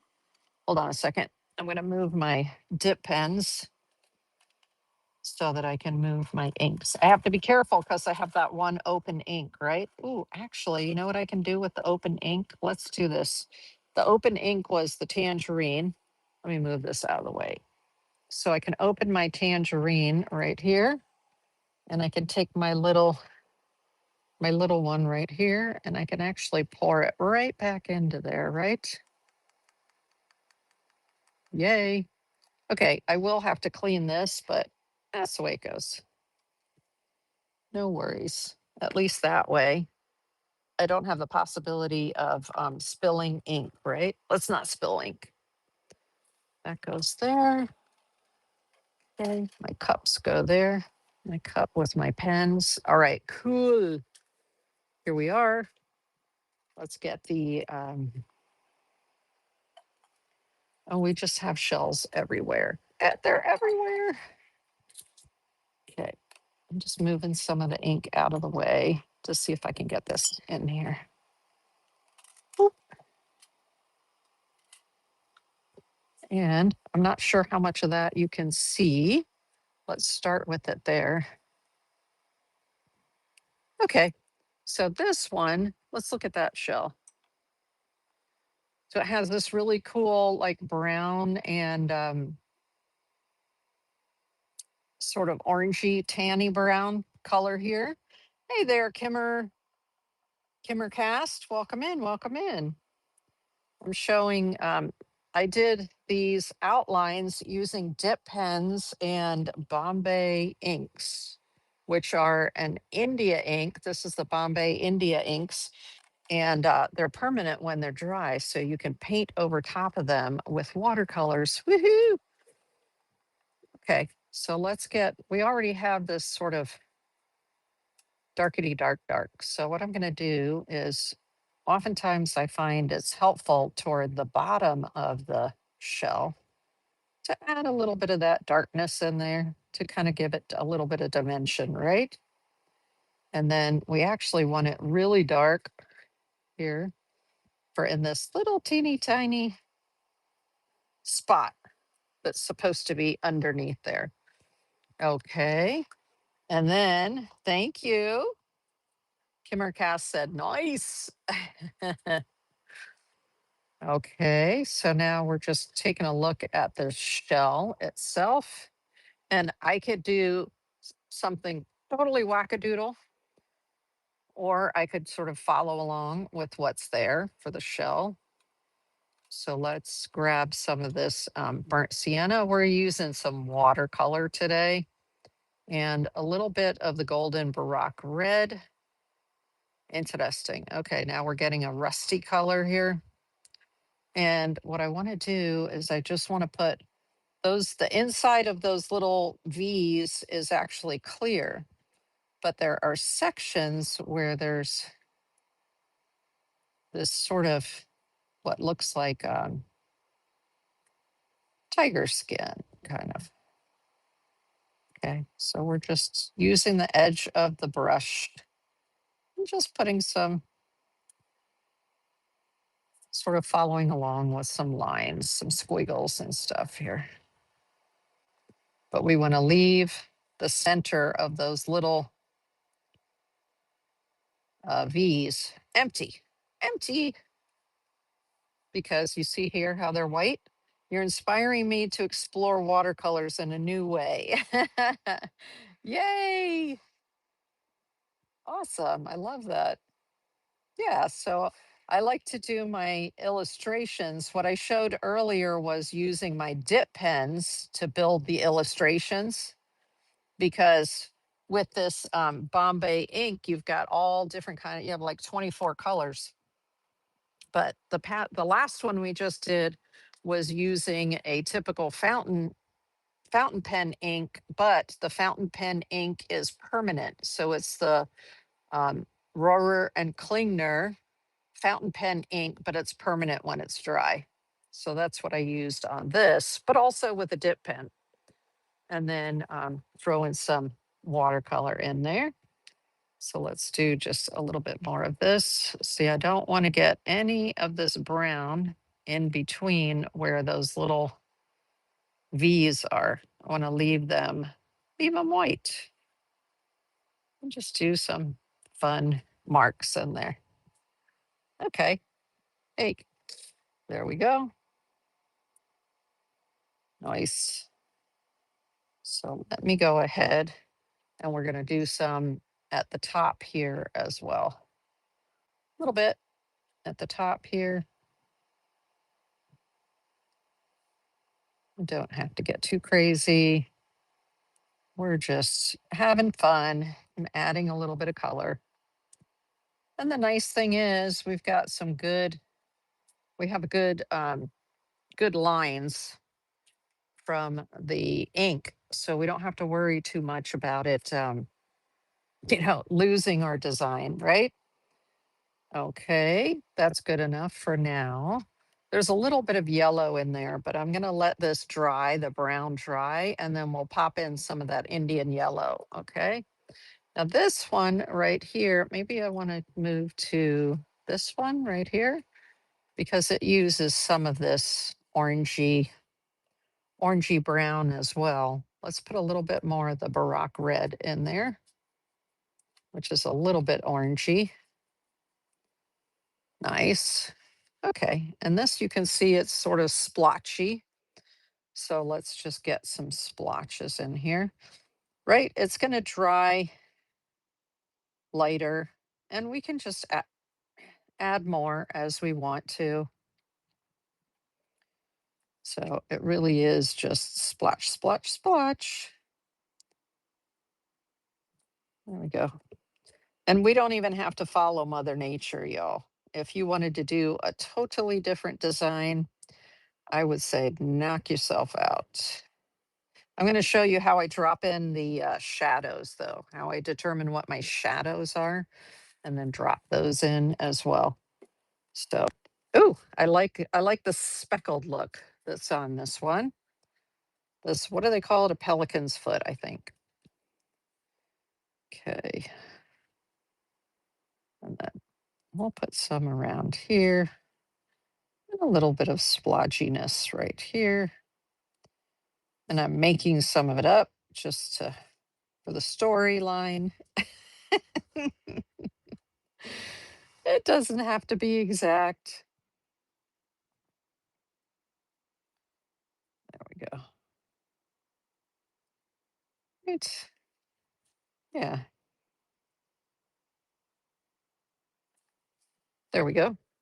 So we've got some of that going. Let's do a little bit more like this. There. That's good for now. We got some nice splotches. All right. This one I like to do with the blues. You see all the blue that's on here? My favorite blue to do in here is this cobalt blue turquoise light. This one right here. And let me show you the tube of that. Is that one it? Yeah.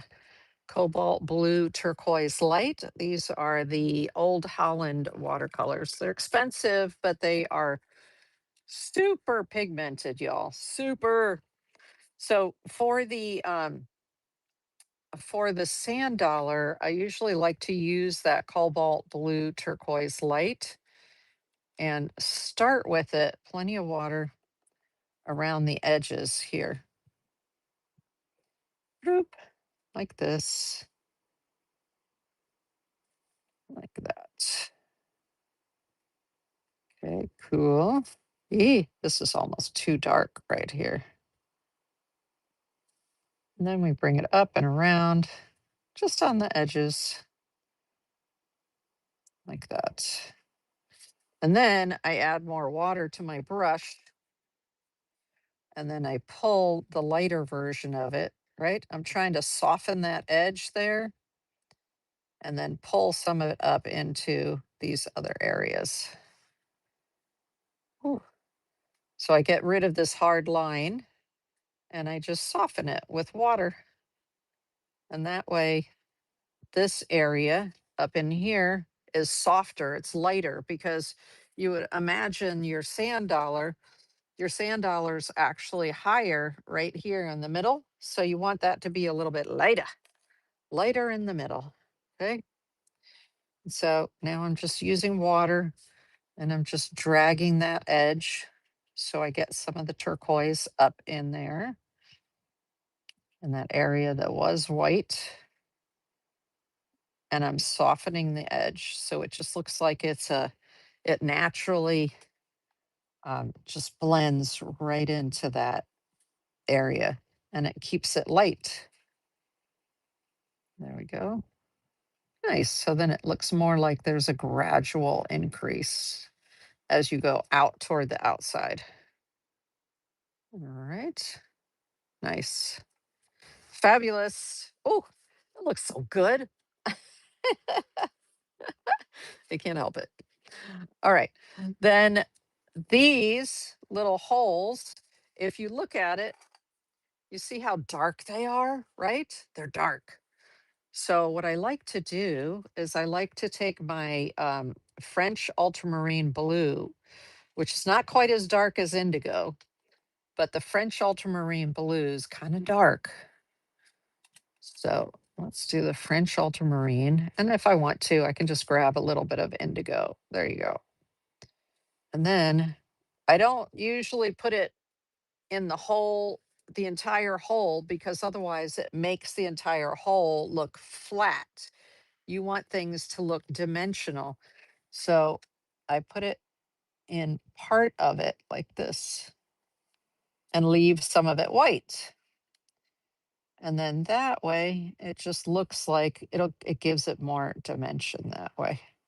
Okay. There we are.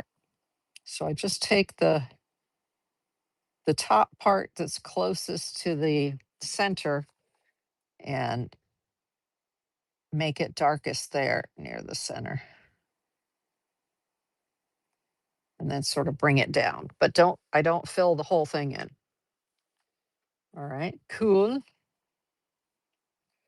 Let's see, now I want just a tiny bit on there. So I could just put just a little bit more, just a little bit more, but with just water, sort of drawing it down just a tiny bit. And if you feel like there's too much blue, just take your wet paper towel and just hit it with the edge of the paper towel. You can always add more blue back in, right? But it's just if you feel like you have too much, well, you can always lift more of it too. So either way, I like it to be, there's some dark here. I like it to be really dark right here up near the top. And there we go. Really dark, really dark. Come on. Really dark. The closer in, the darker. Okay, cool. So we got some dimension going there in the little holes. And then in the center here, I usually do something that's a little bit gray. So how do we get a gray? The easiest gray is your burnt sienna, which we have a lot of it here. Burnt sienna. Watch this. It's like magic. Burnt sienna, which is a kind of orange. Okay. So if you mix orange and blue, they're opposite each other on the color wheel. Let me show you the color wheel. Come here, color wheel. So if you look on the color wheel, here's orange, here's blue. So because they're opposite each other on the color wheel, they neutralize each other when you add a little bit of orange to blue or a little bit of blue to orange, okay? And so um, this burnt sienna acts like an orange. So when you add just a touch of indigo or a touch of French ultramarine blue, it turns it gray. So let's see if I add blue. I'm adding blue to orange. You see how you get sort of a greeny gray? So what I'm going to do now is I'm going to grab a little bit of the indigo and bam, we have a gray. Just like that. It's so easy. You just need to know what the combinations are. So indigo and burnt sienna are excellent for creating your gray. So I want a lot of water on here. So I just added some water and now I'm going to wick some of the color away because I don't want it to be too dark. I just want a light gray, a hint of gray in here. Just a hint. I need a little more of a hint than that. Here we go. A hint of gray.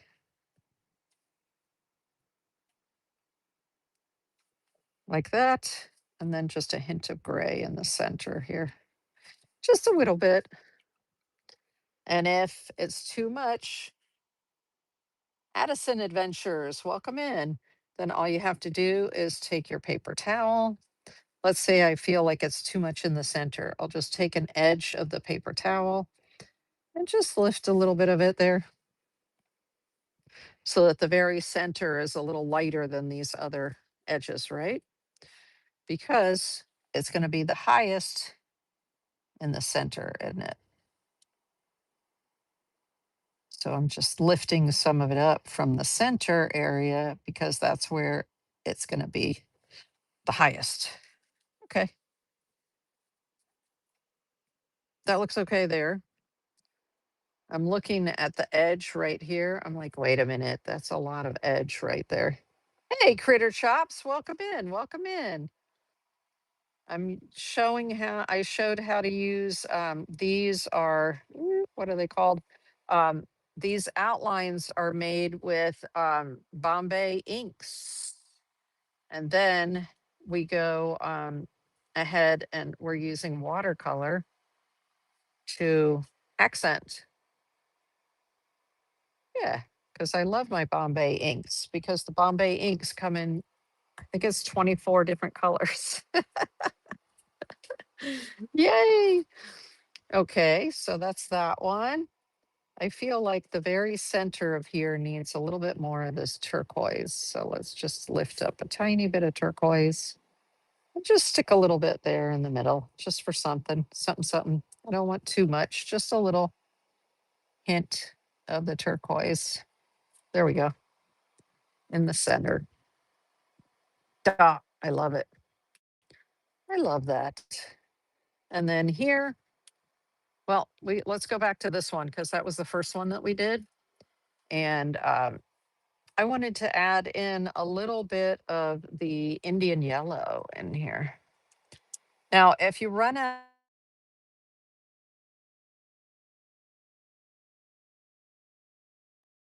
so what you can do if you run out of mixing space is you could just clean this up. So this gray that I made, we're going to make some more gray, but for now, I'm just going to clean that up. And I just have a damp paper towel. There we go. The fabulous. Just like that.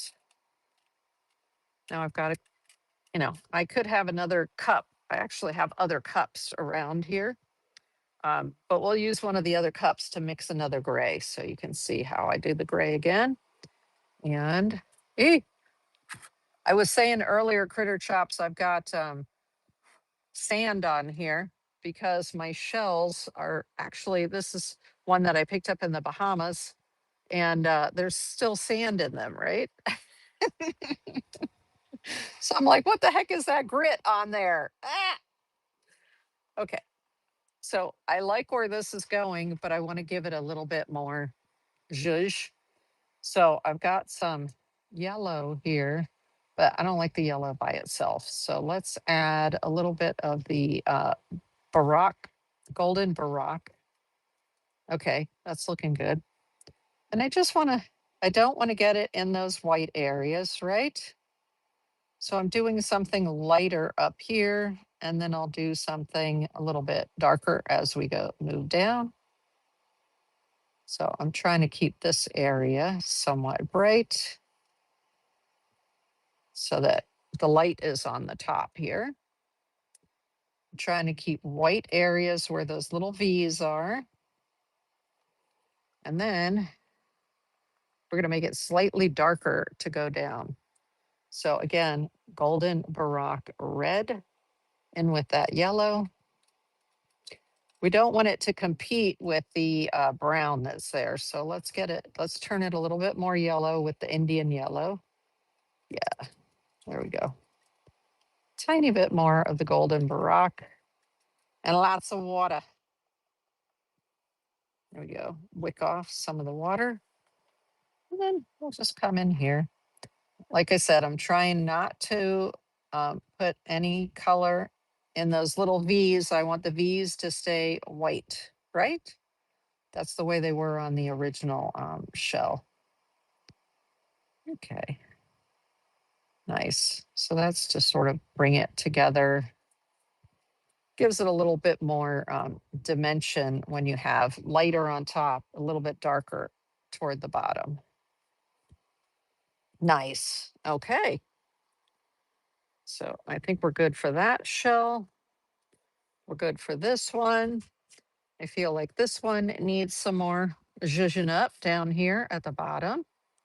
So what are we going to do to zhuzh that one up a little bit more?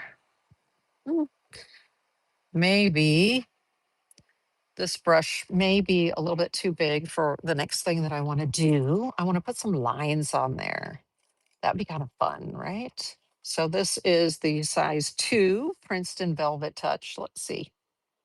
Oh, I'm just looking to see if I have some other little teeny tiny brushes. Nope, all the rest are bigger. This is the smallest tiny brush that I have. Okay, so let's get, what kind of color do I want here? I want it to be something that's a little, ooh, that's like too yellow.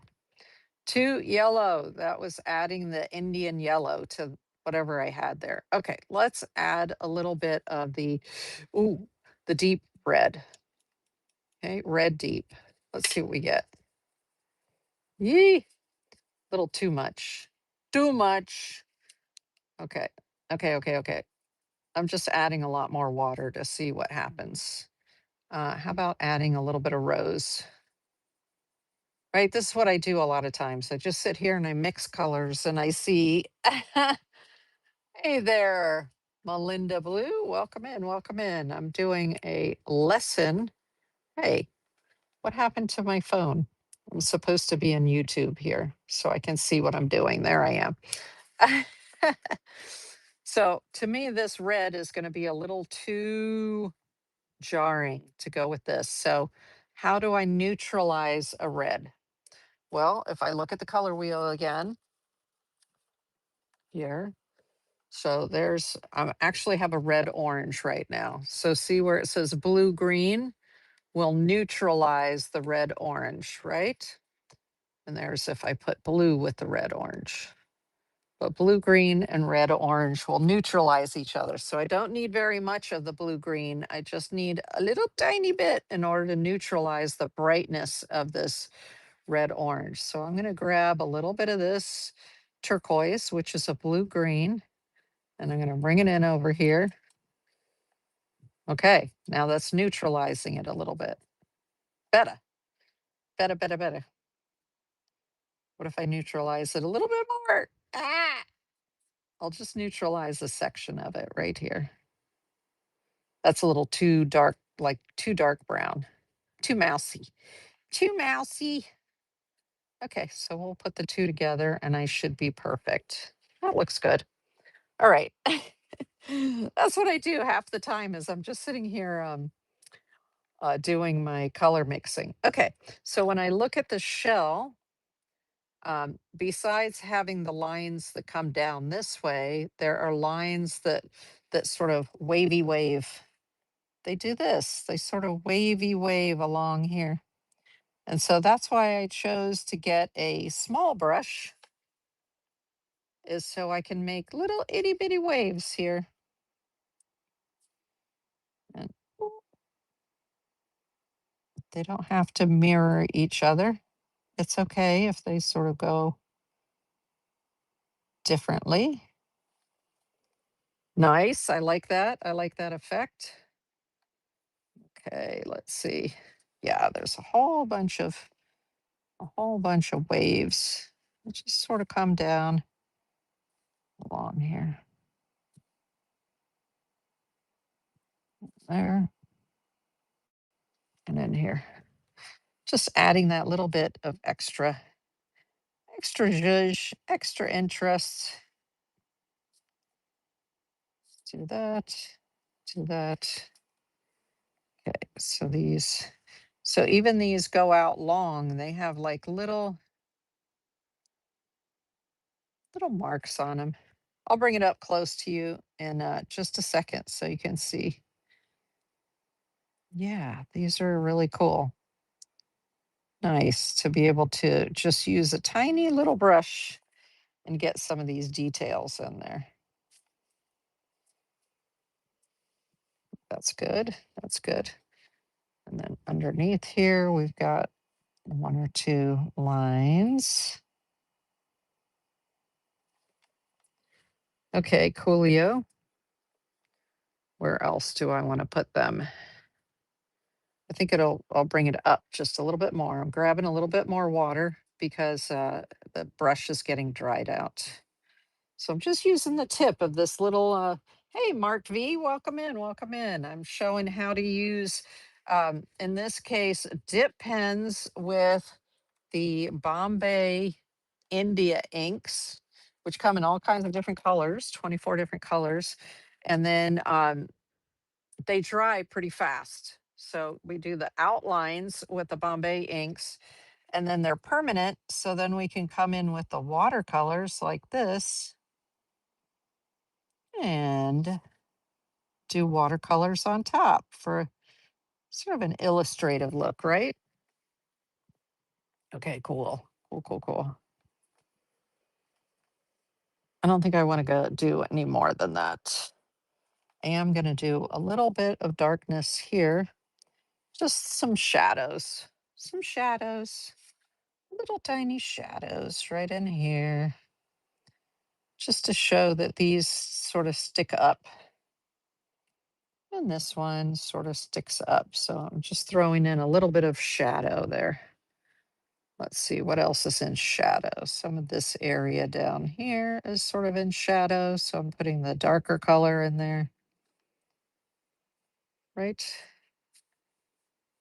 And just a little bit of that. Just adjusting, adding a little bit of shadow and nothing earth shattering. Okay. I think that's fine. Now we need to add a little bit of shadow down in here. Okay. And then a little bit of shadow in there. Okay. I think that's it. We'll leave it at that. Oh, thank you, Mark V. They're coming out nice. Thank you. Thank you. So I can see there's a little bit more shadow, like a little bit more depth here along the edges here. And I just want to make sure that we're given that illusion, the illusion of the shadow. Okay, that's a little bit more of the illusion. Let's bring some back in here. I'm sort of following along with these lines to give them a little more shadow. I like it. I like it a lot. Okay, I'm going to set that one aside right there.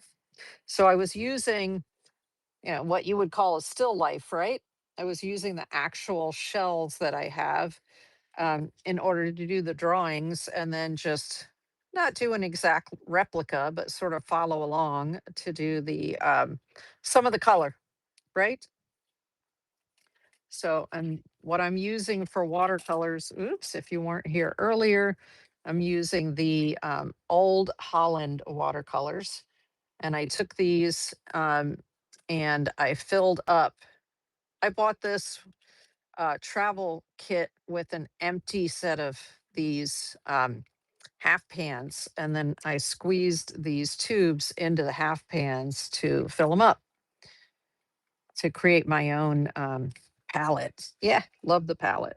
Okay, let's talk about shadows because these sit okay on the page. They look good, but they will anchor themselves on the page better if you pop a shadow underneath them.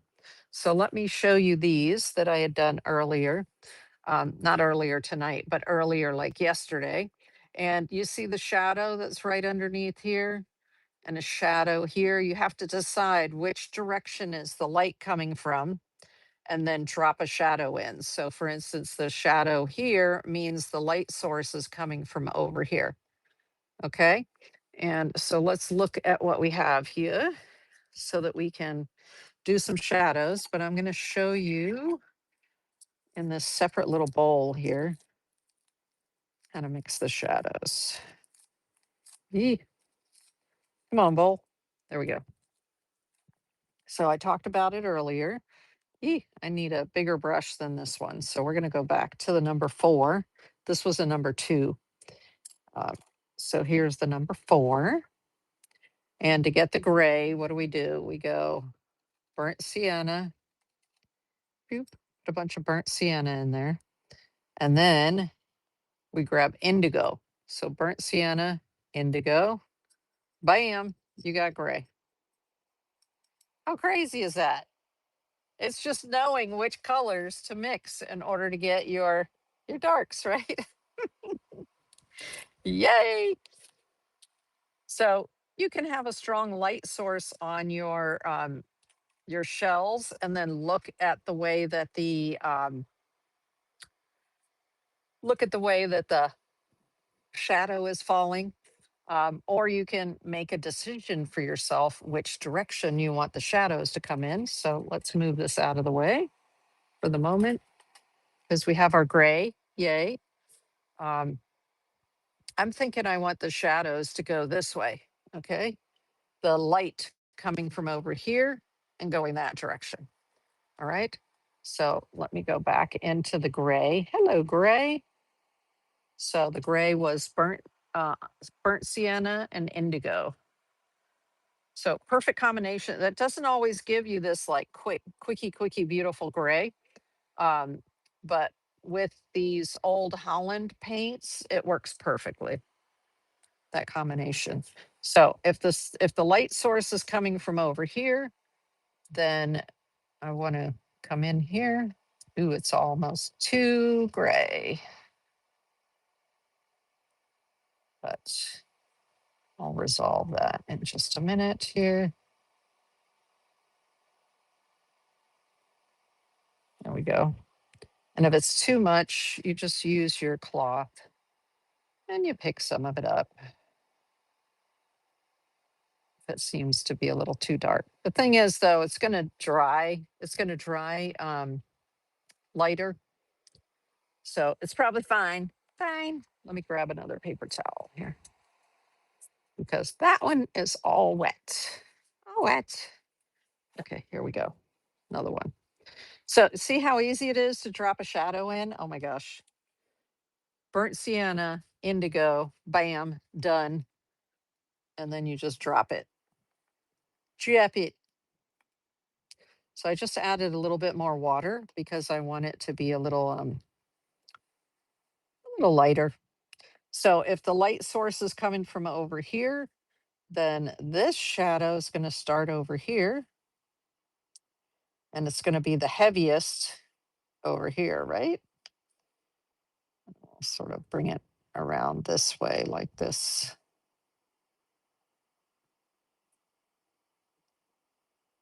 Like that. Now, normally, if you have a shadow, it's darkest right next to what it's supposed to be casting a shadow. So you can add a little bit extra here if you want to in order to have it be like, oh, okay, it's darkest right there. Same over here. Like, see, I just have a bit on the tip of my brush. So I can just come in here and just tap, tap, tap, tap, and add in a little bit of like the darkest right there, right next to the item. There we go. This can just sort of come out there like that. So now it's darkest right up next to it there. All right, one more to do the shadow for here. D. I'm adding a little bit more water because I don't want it to be too dark. I don't want it to be too dark. This one's going to be fun. So we're going to have a little shadow here. And it's going to come back in here, right? And I'm just going to wick away a little bit of the color because it's a little bit dark. But it needs to be dark because it's underneath all of those areas right there, right? And then there's going to be kind of a shadow along here, right? And then there's going to be a shadow because the light's coming from over here. So this is going to cast a shadow too. There we go. Right there. And this is going to cast a little bit of a shadow right there. This will cast a little bit of a shadow right there. Right? I always have to think, okay, where's the light coming from? All right. So this area, since the light's coming from over here, it's going to be heavier or go out further over on this side, right? So there's actually going to be enough shadow to come all the way over here.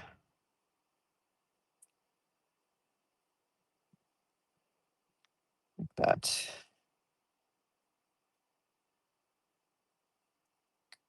And this is going to come out this way.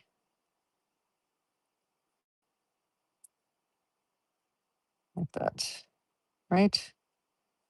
Because that lifts up and out. There we go. Something like that. Hee hee.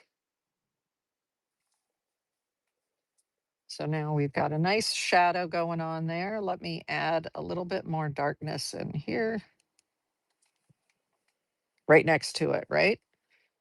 Right next to it, right there. Like that.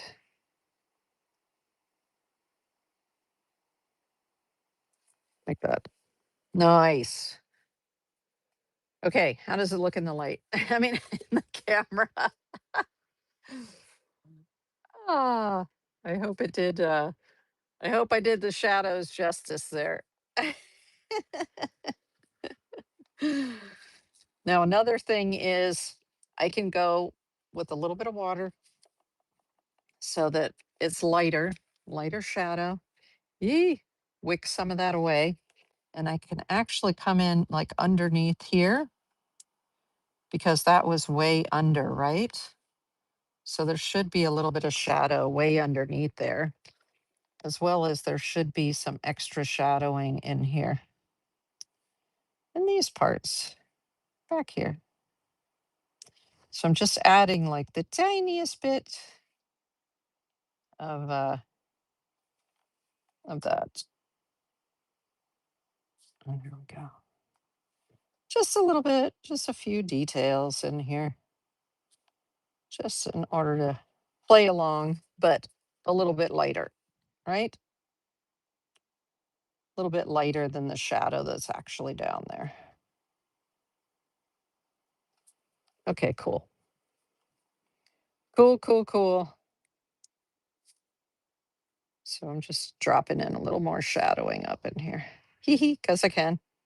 Okay, there we go. I'm just trying to make it a little more three-dimensional, right? But the nice thing about putting in subtle shadows is that if you look at it later once it's dry, you may feel like you need to come back and darken it even a little bit more.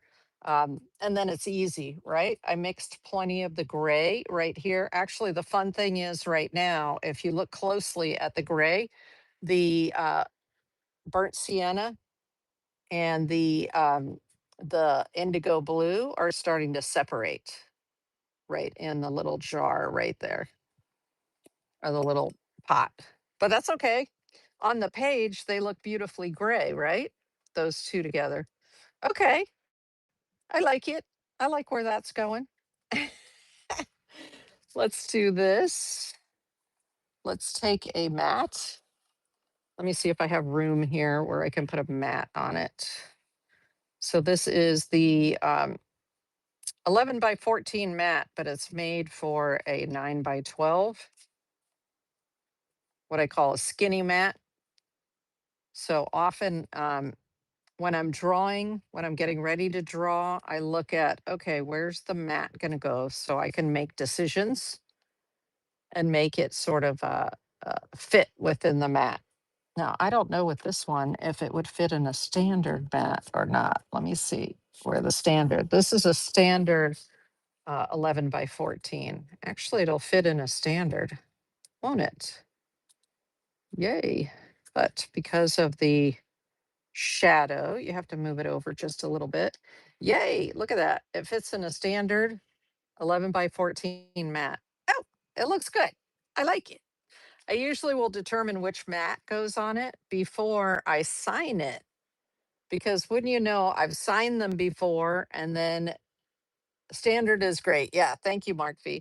Um, Oftentimes I will sign it and then mess around with the mats, and then my signature goes underneath the mat, and I'm like, oh, I can't believe I did that. So do yourself a favor, put the mat on first, and then determine where to sign your piece, okay? But yeah, that looks like fun. I like it. I like it. Okay, so that is the workshop for today about using our permanent inks, dip pens, and watercolor to create some shell still lifes. How fun was that?